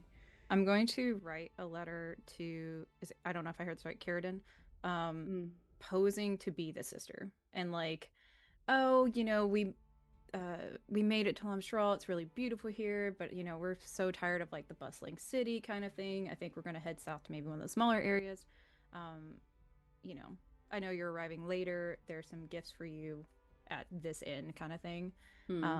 And a really fanciful tale about basically a very attractive man who looked like, when the sun hit his hair, he was on fire, that kind of thing. And like just kind of flowery descriptions that she was taught to do to conceal information, so that depending on, who might be reading it, unless they're kind of trained in that same way, might just be like, this is a weird gushing letter. Okay. So what is the message that you are trying to actually impress upon this letter? Essentially like, hey, we're fucked. We're being followed by flaming sword, symbolism of Templars.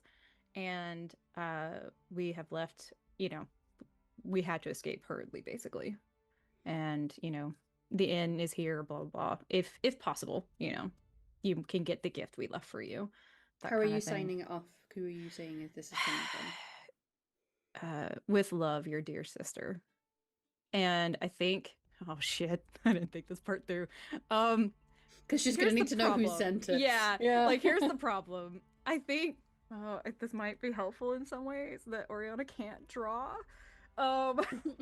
She is going to attempt to draw a swallow with horns. This might be Swallow really bad. With horns. Yes. Wow. Like in the shape of Cass's horns. Oh. Oh That's no. kind of delightful.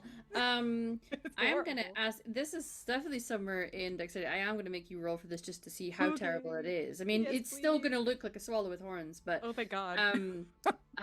it's either just gonna be in like a straight up dexterity. It could be. Does it come somewhere close to calligraphy? Y'all, your girl can write, but she can't draw shit.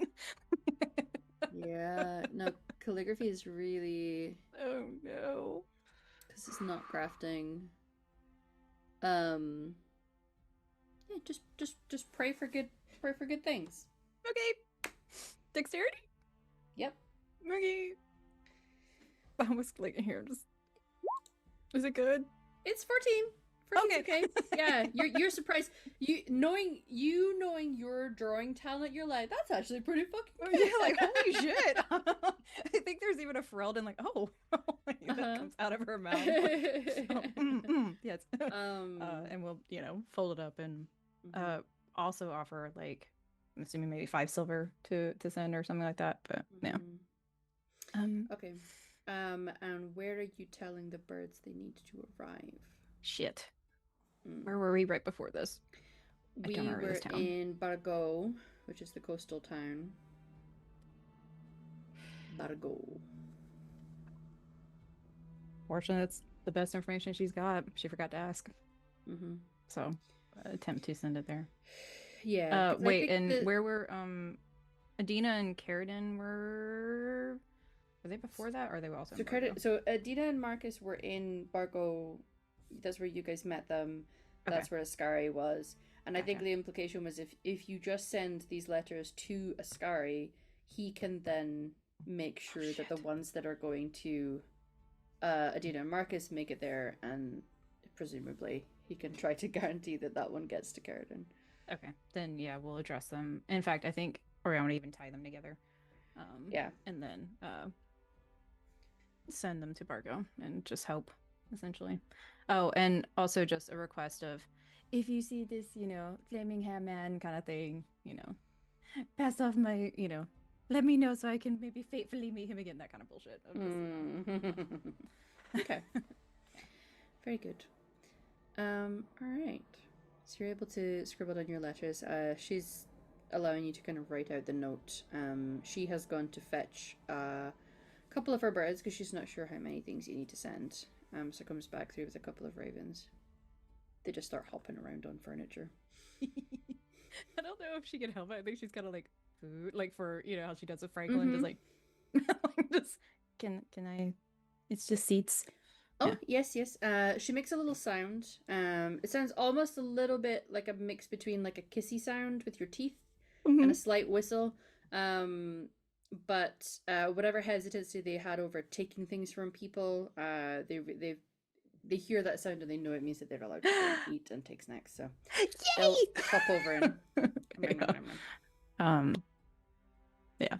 I think or just take like just a couple seconds to be like, this is so much fun. I hate my life. Or anyway, here's 5 silver. Thank you. Of course. And happy to help. Thank you for returning the items. Yes, you're welcome. Sorry to impose. Of course. It's all right. Least I can do when you're transporting my goods. Okay. And I think she like awkwardly like kind of just starts backing up. You know what I mean? Like, as you back up, you realize that the very tall woman has been kind of like hovering in the doorway, and you can't tell if it's just because she's not sure what to do in this particular social situation, or if she was just keeping a watch of you. Awkward.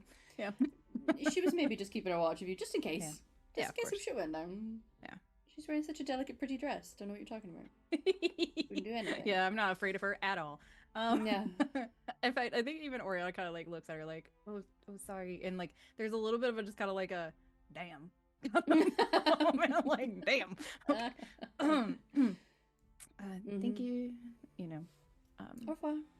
Yeah, and just kind of like does a little like awkward like bow. Okay, gotta run, and then we'll quickly make back to the cart. But I do want to just kind of, if I have to trip again, sure. But are they watching me as I leave? I think as you were going to the door, the tall red-headed woman did kind of like come with you and just, you know, waves. Doesn't necessarily say goodbye, but gives like a wave. And will linger for a little bit, but you will hear the door clicking shut before you fully reach the end of the path. Okay. I just want to make sure they're not like, you know, like where the fuck they going? What you doing? Yeah. Those Templars looking at you for a good reason. Yeah. And we'll make it quickly back to the cart. Okay. Yeah. And we'll regale Cass and Phelan especially, but everyone, but especially those two, of what she did. And like, I don't know if they'll understand the letter, but you know, hopefully they will. I'm not that great at coding things, so. Oh no, that's fine. Yeah. They'll be able to tell that there's something to it, even if they don't understand. And between them, they'll figure it out eventually. Yeah. And just like that soft sort of affection because that you have when you speak about people that you've known for years, like. Caradwin would be able to figure it out for sure. Yeah. Ascari. Well, I don't know his sister. That's weird. Maybe that's a good job. Well done. Oh gosh. Yeah. They seem nice though. And actually, and then we'll tell them about the tall, you know, like what they look like and kind of, you know, gossipy kind of way. Phelan encourages people to walk and talk. Yeah, no, on the way kind of thing. We walk and talk. We'll gossip a little bit and just be like, she was really tall. Like, I know I'm not like super short or I'm not super tall, but like, and like we'll show like how tall this woman was. Cass will like gesture for you to demonstrate on her. Like, how tall is Cass? here? Like 7? Yeah. Like about your Like, shoulder. Like, wow, that is tall. Yeah, especially for a human. She was really All tall. right. Good for her. Well, no, I mean, like, what I she will was really say, pretty, but I was scared. Like, of all of you, Kanaz probably, just given the sort of historical relationship that people from Orgrimmar have with this group, when you hear, "Oh, they were really tall for a human," your mind usually connects to the Avar, because they are not. All of them are super duper tall, but they sure do raise them fucking tall up in those mountains. So some of them can certainly get to that kind of height and that kind of build. They are just humans. They are humans. However, it's like human plus. Humans. But if we took a human and made them bigger. Bigger. Yeah. So yeah, you kind of connect that, like, you can't guarantee it, and without necessarily seeing or asking where she was from, you couldn't guarantee it. If not Avar, maybe she's got some ancestry that's similar to it though, because that's where the real tall humans come from. They come from tall human land. Oh, The wilds. human land. Yeah, up in the mountains. Yeah. Thank you. Phelan is listening and keeping quiet, but he's listening. He's processing. He's processing. Okay. Now from here, the group's aim is to try to get to Sarnia, which requires going slightly southeast from where you are. You can hug along the river. You know that you are going to start going uphill. Certainly, Phelan, you are going to have an awareness, because this is kind of the area. It's certainly one of the areas that you have traveled through. Not up into the mountains, however. But you have an awareness of just how cold they could get. Yeah. And it's the right kind of season for it. Like when you guys can see the hills, even from a fair distance. He's You really can see that there's hoping to snow get on to top. Sarnia real quick. Yeah. So, you're going to be traveling for a better part of a day. Is there anything that you think you would do, or conversations if you want to have a conversation, but certainly anything that you're doing in that time before we start skipping towards the mountains? I would like to have a chat with my mother. Okay. And really not even like a full-on chat because we're all in a cart together. But if possible, if we can have a a private conversation. Yeah. Orion's going to aim to have a private conversation. Sure. There's going to be opportunities when you guys take little breaks and just having to go and stretch legs or go for pee breaks and what have you, that, yeah, you can absolutely take a little wander with your mom. Yeah. Mom. Yeah. I'm just happy you're here, but and I think she's kind of like got like arm in arm a little bit just to be a little closer and kind of leaning her head on her shoulder. But I don't know. I don't know what you want to do after this, but before we find all that out, I don't know. It might just be me overreacting, but I think we should keep an eye on Cass. Cass? Yeah. How come? Well, not even just because she's new, but she has skills that, and I'm not trying to stereotype Quinari, I swear I'm not, but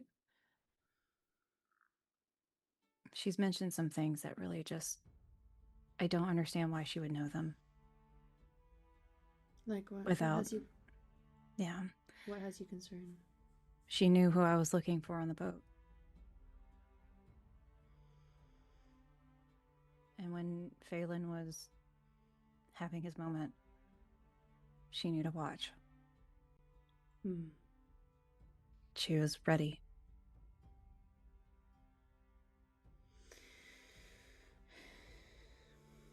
I can understand why that would make you cautious.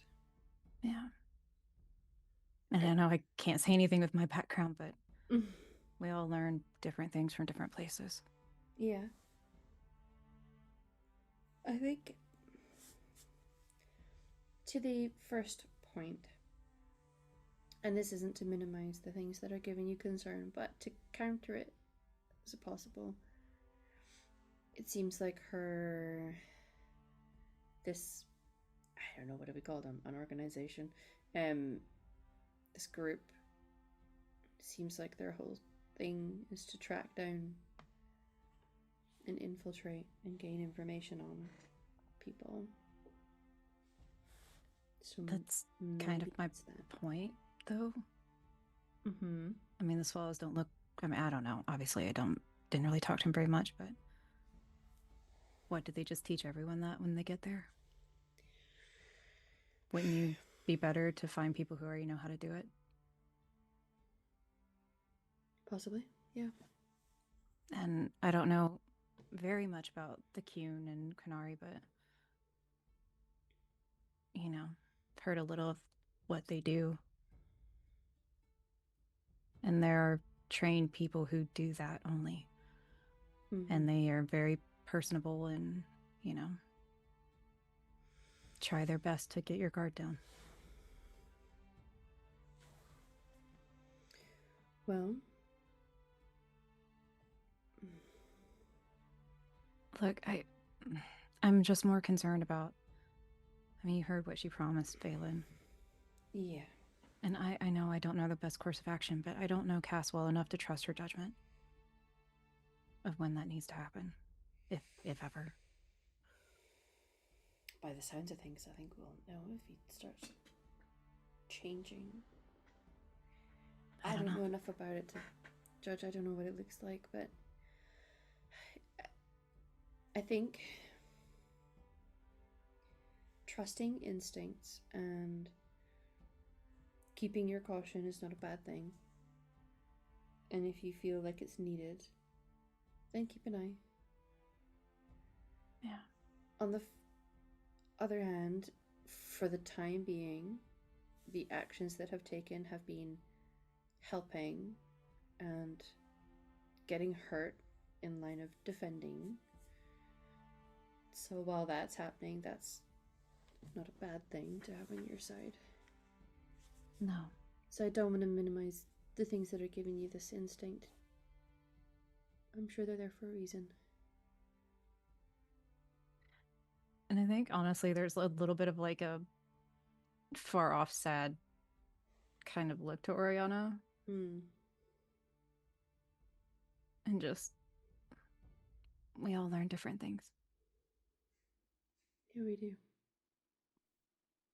And people are willing to go of long length to gain your trust. I'm not saying Cass is a bad person. Just, I'll have to watch her longer to know if I can trust her judgment. That's it. Nothing wrong with that. Yeah. I can help. Thank you.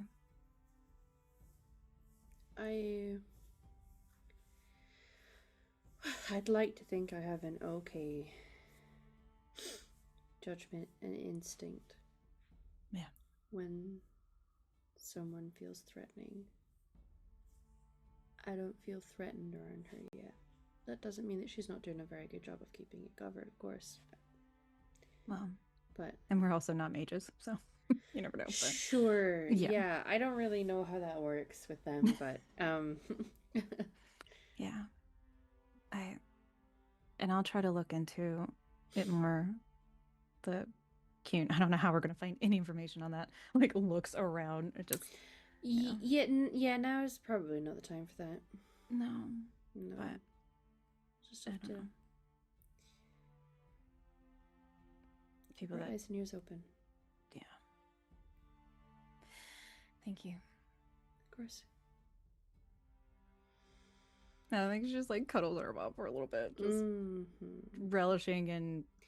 She like does that thing where like you put your arm around their shoulder to like hold the head and take the head in here. Yeah.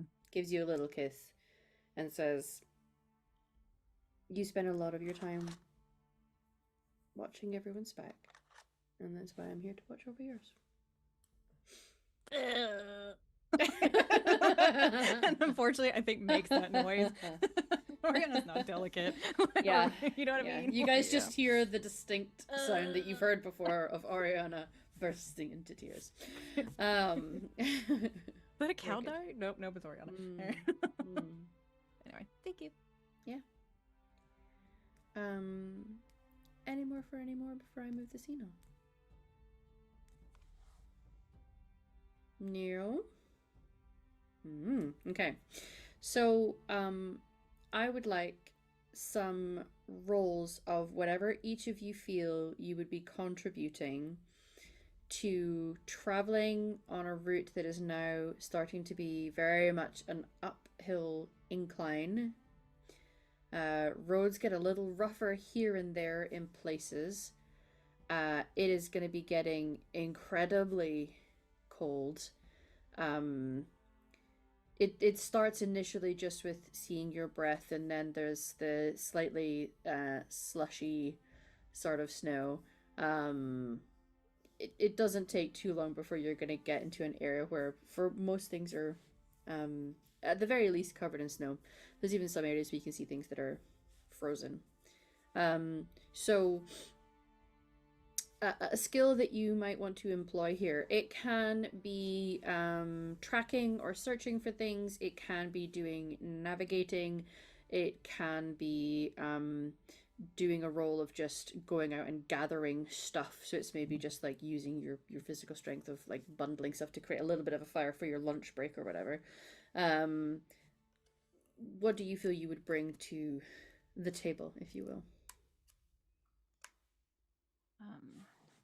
Oriana and her mom, I think, definitely would do searching, because I don't know if necessarily, I mean, Ferelden gets cold as hell, but I don't think it gets as cold, but I think they would have in the some mountains kind of it would get this cold, yeah. So the other side of the frostbacks get this cold. We're just on the other side of that. Yeah. And I mean, she's from a coastal town, but it butts up to the woods, so Yeah, coastal Yeah. coastal cold is very different to mountain cold. Mountain cold is quite a dry cold. Yeah. Coastal cold is a humid, Cuts through all your unpleasant. clothes. Yeah, Yeah. if you have an achy bone or a like bad knee or whatever, it gets real bad. Yeah. Yeah. So they would yeah, do their best in that way. I don't know if they'd be super Sure. helpful, but that's okay. 13. Yeah. Please be good. Not bad. 15. Pretty good. Yeah. You are able to help with spots that look like they're going to be easy to travel over, finding a couple things out with that might help, or just things that you can sort of like store into your cart, given that you're without some of your resources. You're able to contribute, make things a little easier for people. Okay. What about the other three? I'm gonna make a straight up driving check just to navigate Yeah. the treacherous. You probably got some, what are they called? Switchbacks when it Yeah. gets too steep and all that. Also just like helping maintain the horses like health and like keeping them warm and whatever, and Yeah. everything that goes into driving a cart. Drive it, baby. 18. Oh my gosh. You're such a good driver. I have my class Yes. J Smith license. Minivers. That's my Jessica driving Yeah. license. Even in areas that could be quite treacherous or difficult, you're able to kind of smoothly overcome them, which is impressive to everybody.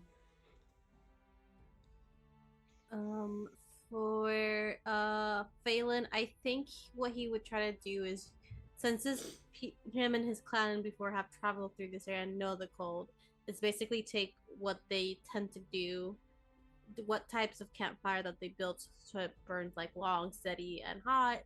You know, trying to build up a shelter of sorts as best as he can to keep people warm. And sure, it's not gonna be a warm room, but it is gonna be a little bit better. Sure. Okay. I think that would go. I was gonna say wisdom, but I'm like, this isn't D&D. No. So That type of cunning. Yeah. Okay. Is there a specific like I guess if you're playing off of things that you learn with your clan, it's cultural lore. Yeah. I have historical lore. I don't think historical quite applies with that. No, it would be culture. I agree. Hello. Hello. Ooh. What I will say is you're doing your best. You're finding that the elements, especially because your hands are getting incredibly cold, so just the ability to have some sort of dexterity to your hands of setting certain things up are limited by the fact that your fingers feel numb. And as you start to create a little bit of fire and some manner of shelter for it, when you have been at a certain level of cold, and I know maybe not everyone here has experienced it, but I know certainly some of us will have, as soon as you come in and you start to warm up your hands, it is fucking it agony. hurts. It's like so pins and painful. needles. Yeah. To suddenly go from cold to I need to heat this up, that heat actually starts to be quite painful. So yeah, hands are feeling rough. So you are able to do the things. That's all you hear. There's discomfort in what you're doing, Yeah. and also some of the elements are just making it a little harder to do if there's a really cold wind blowing. You're trying to set up some sort of shelter. As long as he can at least get a fire, that's all he cares about at least. Yeah. Very good. Cass. Her greatest strength here is just her raw, like, brute strength, and that, like, if they run into blockades from the weather, it's Cass who'll climb out of the cart and start like hauling logs out and like shoveling snow and moving things to set up windbreakers and whatnot to try and shield them.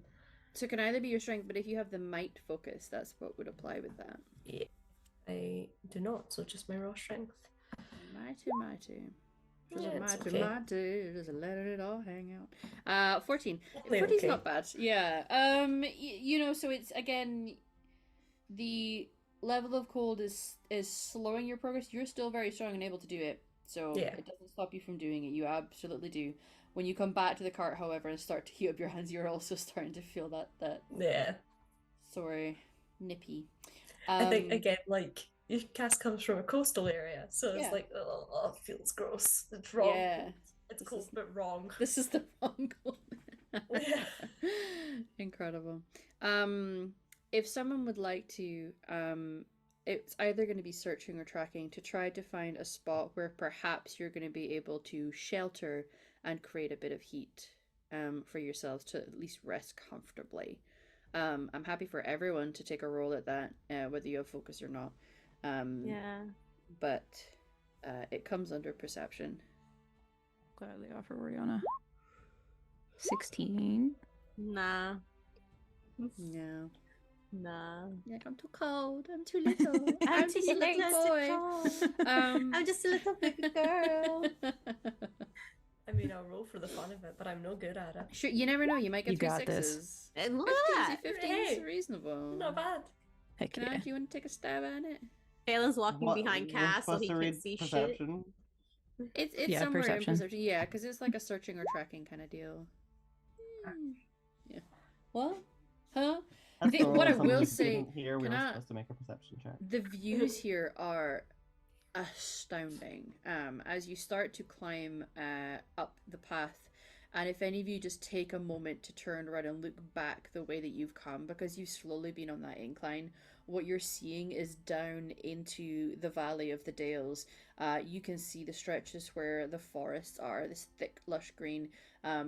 You're also seeing very dramatic mountains around about you. You are not fully going into the mountains just yet. You're going into a town that's sort of nestled a little lower than that, but it is just beautiful. And we're also approaching an area of Orlais and just an area of Thedas where the imprints and certainly the very large remnants of the ancient elven culture are very apparent here, because the statues here, the section of that the Imperial Highway, so the old road, because this Halamshiral was the end of the road. Like, it was this significant end of the very long journey to get here, and so the bridges and walkways are huge, absolutely huge. And you can't quite see into the top end, so like where we know that there is a keep, there's that sort of like hanging mist when you get that sort of dry cold. But you do see very large ruined sections of buildings quite far off. You're not likely to get up there. You don't get the impression that you're going to be going there. But you can see, parts of statues, the occasional owl and, that sort of thing. Maybe even a big old wolf. Oh. There's a she-wolf in your closet. It's Let her an out so she can underrated song, breathe. everybody. Layla. But we did have 2 pretty good rolls there. So what you guys are able to find is when you get to a certain stretch of the road, you can see it dipping off to one side, which is not necessarily the direction you were going. But when it dips off, you see the mouth entrance to a cavern. It may not be overly deep, but when you're able to get into somewhere where it is at least partially considered underground, there is an insulating effect that actually means that you are likely to be warmer inside there. That's why igloos work. Something that could insulate you from the wind and the temperature a little bit. So that offers a potential, because it's a wide enough entrance that you would at least get the cart far enough in that you're able to visually see from here. How much further in you would be able to take it, you really don't know. But at least then you would know that your horses would have a little bit of shelter from the cold as well, because they'd be kind of struggling. It's very cold for them too. I imagine it sucks balls having metal attached to your feet when you're in freezing cold temperatures. I mean, if you're a big draft horse, you're probably barefoot anyway. For that reason. Yeah, that's true. So yeah, all the native horses will just be kicking about barefoot. yeah. Dogs out for the lads. No feet on Twitch. So do we want to venture in or not? You don't have to, but it is something that you've spotted. Yes. Maybe I go first and just make a little bit of racket, see if anything roars or, Pops out. yeah. Can I go? Yeah. Do you want to go by yourself? Uh-huh. Looks at Are you Kana with sure? that knowing look of how Kirkwall went. Like, that's fine. Maybe, Please maybe I'll continue. come. Okay. Maybe I don't leave you in a cave by yourself. All right. Thank you. Kind of just like puts a hand on your shoulder, like when y'all are far or when we're far enough away, just under a breath. Thank you. Hey, don't tell anyone. Half of it is just I was excited to go into the cave again. I know it. All right. So, No, it's good. It's good. It's good. I also care about your safety. It's fine. And in fact, even probably would take Kana's lead, but doing more of a, because unfortunately, she's not that smart underground. But like maybe, hey, if I throw a rock and see if someone goes, like maybe we get the fuck out. I don't know. It's just the Nug King. Franklin, look. The leader of your people. Franklin, parlay for us. Yeah. Can I just appreciate that the subtitles understood when I said Nug King? Well done, subtitles. Amazing. Yes. Yeah. Okay. Yeah. And it capitalized Nug King. Oh. Good effort. You get it. Okay. Trying to see if we can. Yeah. We can either. It's up to you guys how you want to wrap into this. Are we stealthing our way in, or are we going in to use a different skill set to try and just create a noise? Are we using our eyes more, or subtle, quiet feeties? Look, Oriana would prefer the second. However, she knows this is not her element. If you're going in to make a noise, it counterpoints the trying No, to I know, and it's more of taking Kana's lead to be smarter about this. Like I don't want to assume I know how your senses work, but I'll take your lead here. Well, it should be pretty easy to send it if we wanted to make a noise. It'd be pretty easy to get it echoing down to whatever might be able to listen, and we could stay out here where it's safe, and rather than run into something when we're in its territory,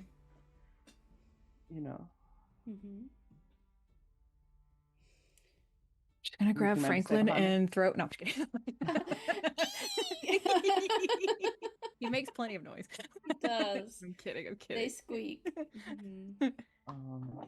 I think Kana might just pull out her big heavy shield and her forge hammer and just I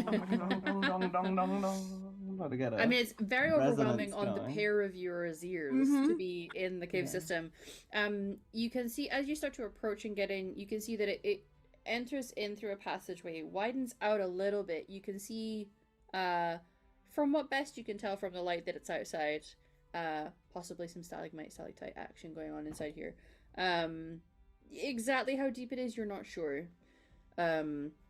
But you create a bit of a racket. If we can apply one of our senses, it's just straight up perception if we don't have anything. If you're trying to visually look for something happening, that's obviously seeing. If you are listening in and you have hearing, you can roll hearing. Otherwise, it's just perception. I wish I had hearing. I only have perception in this case. I wish I had any ability to be perceptive. Not terrible. 15. Again, you never know. You could roll 3 6s. You just. I got a 12. 12. That's some three stunts. 3 little stunts there. It's not terrible. I'm feeling the resonance in the cave and mapping it with echolocation in my brain. So you're listening with your senses. Oriana, would you say that you are paying attention to sounds or to visuals? Sounds. Sounds. Okay. So you hear very much the echoing when you pause what you're doing to hear the result of. You can hear that sort of familiar sound of inside of a cave when a couple little things loosen and fall. So you hear that of things. That's it. And then you wait a little longer and nothing makes a loud noise. Nothing springs out to get you. You don't hear any other sounds inside other than the few stones that got rocked loose by the cacophony. I'm going to assume that Franklin's basically just been living in my shirt Mhm. because it's so cold and they are hairless, in fact. So, working on with him about, alert me if danger is coming kind of thing. I'm going to pop him out real quick and just be like, Franklin. Okay. Like sleepy eyes. If anything, it's like the blink, blink. Like I'm sorry. Like we'll just gotta just gently rouse him a little bit. Sorry. I think we're gonna stay in here tonight. And you know caves better than me. So if you hear anything, can you wake me up, like pulling my hair, like we've done before, that kind of thing? He stares at you for a moment, and then that is your response. Blueberry? Okay. Well, if you do place him down, are you placing him down or are you keeping him with you? I think I'll keep him with me until we're settled, and then I'm gonna ask him to be out of my shirt. Happy little squeaks when he eats blueberries, and it's quite cute because there's echoing from the some echoing happening from the squeaks. Can we find more nugs? Maybe. There's a cave. If you're gonna find nugs anywhere, it could be in a cave. None that you can hear right now. I think Kana, she just looks at you like, wait, there could be more nugs. Yeah. I think if it's no offense to you or to Franklin, I think I'm also gonna keep a watch. Just in case. Pretend slightly actually offended. All right. Do we get the rest of the folks in? Yeah. Okay. I mean, nothing has jumped out as yet. So. Like I said, it's sizable enough that at least in the sort of like front stretch, you could get your cart in and the horse, of which they seem quite happy at being out of the wind, and standing on ground that is not necessarily fully frozen. There's a moisture that is kind of ever present to the inside of a cave. Some think it a good thing, a source of drinking water if needs be in certain places.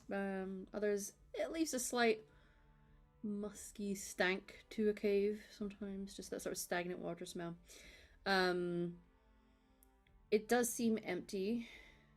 There's a space where it kind of opens up, and there's almost like a ledge part that rises up slightly and goes a little further in. It seems to narrow off and turn around a little corner, in a narrow sense. As you guys come in, what I will say is, Phelan, you feel like the tickling down the back of your scalp, of something that has magic is just... If this wasn't the turning of a corner, you'd be able to see it. Like, it feels quite close. Can I follow that feeling? Yeah. Yeah. Sniff it out. Where are you going, bud? Second.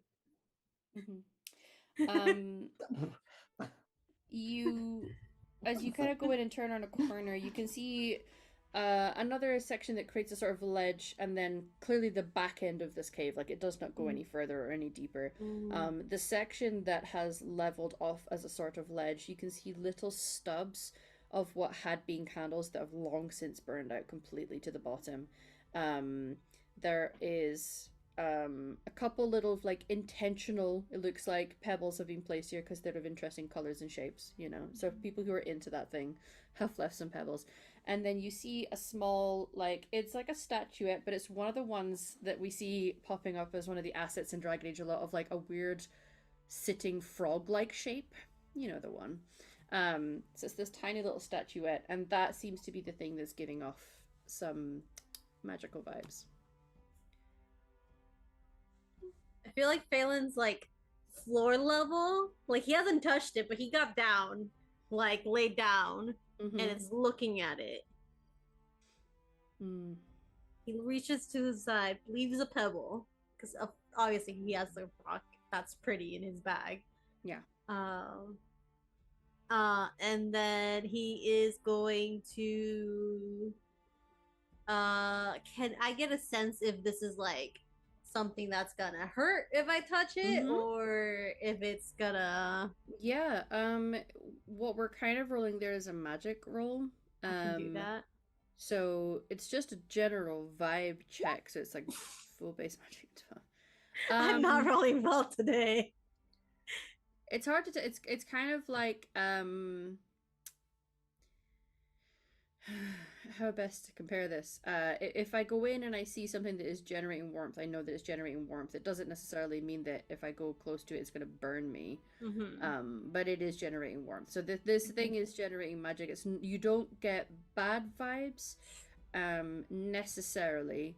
So it's not like it's really bad heebie-jeebies that you're getting. He's but going to grab it.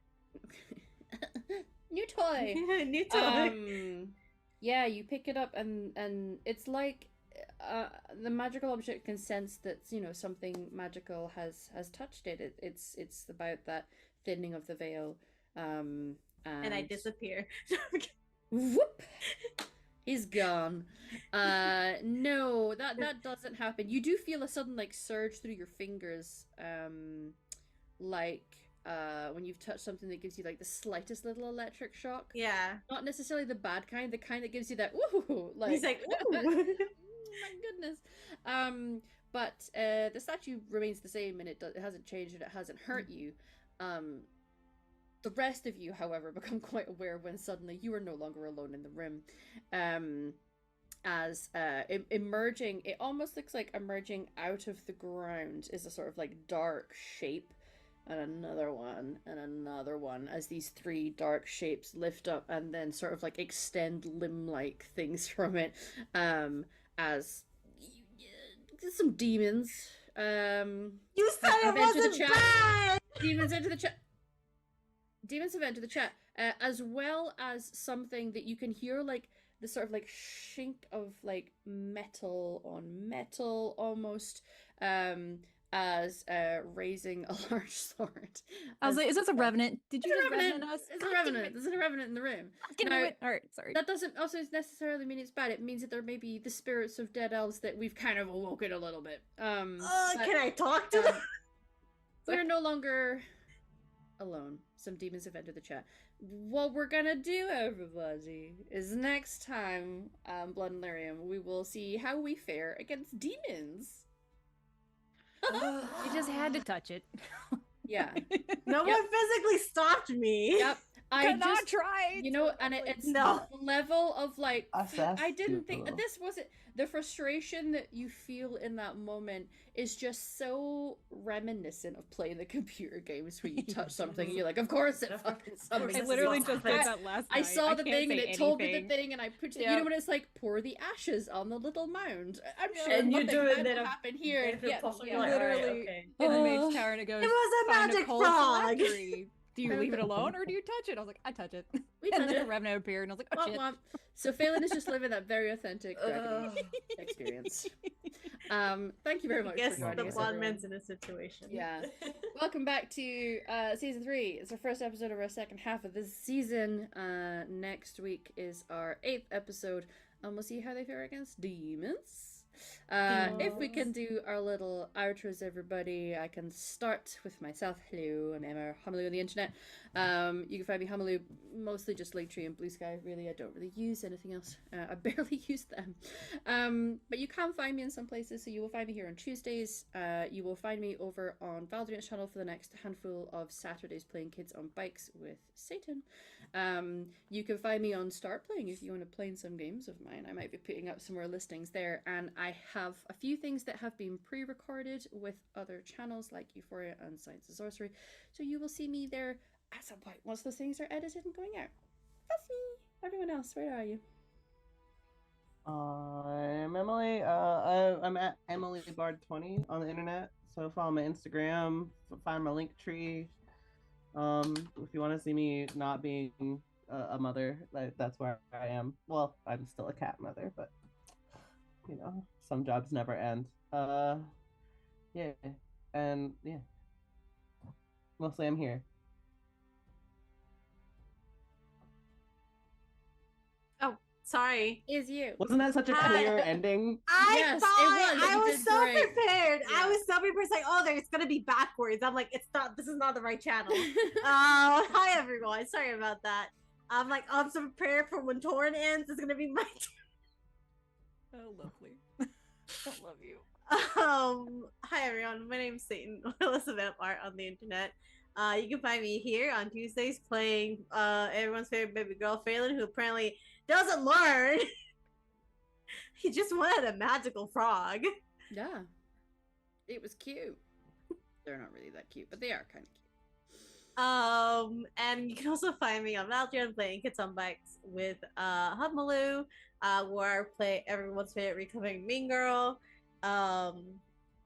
And then you can also just find me probably on other transmission stuff here and there. We did some one shots. We're gonna be doing some more games.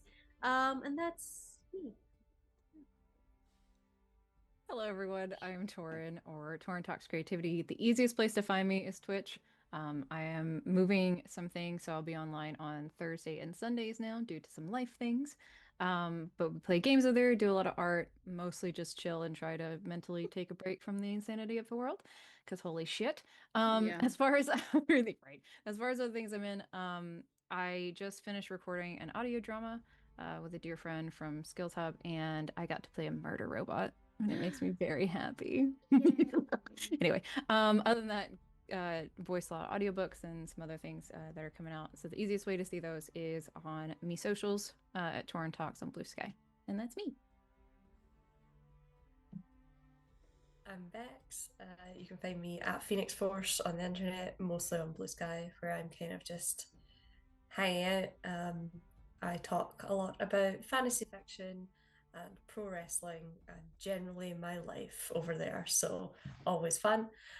You can see me here on Tuesdays playing just the sweetest little sunshine Canary warrior who's absolutely not part of the Ben Hasra. I don't believe you. I don't believe you at all. Even though I'm being accused. And I will be recording a couple of other one-shots still to come in the coming months, so keep an eye out for those. I will be promoting them as and when they're announced. But yeah, that's me. All right. Exciting times. We love you all, and we will see you next week, everybody. Goodbye.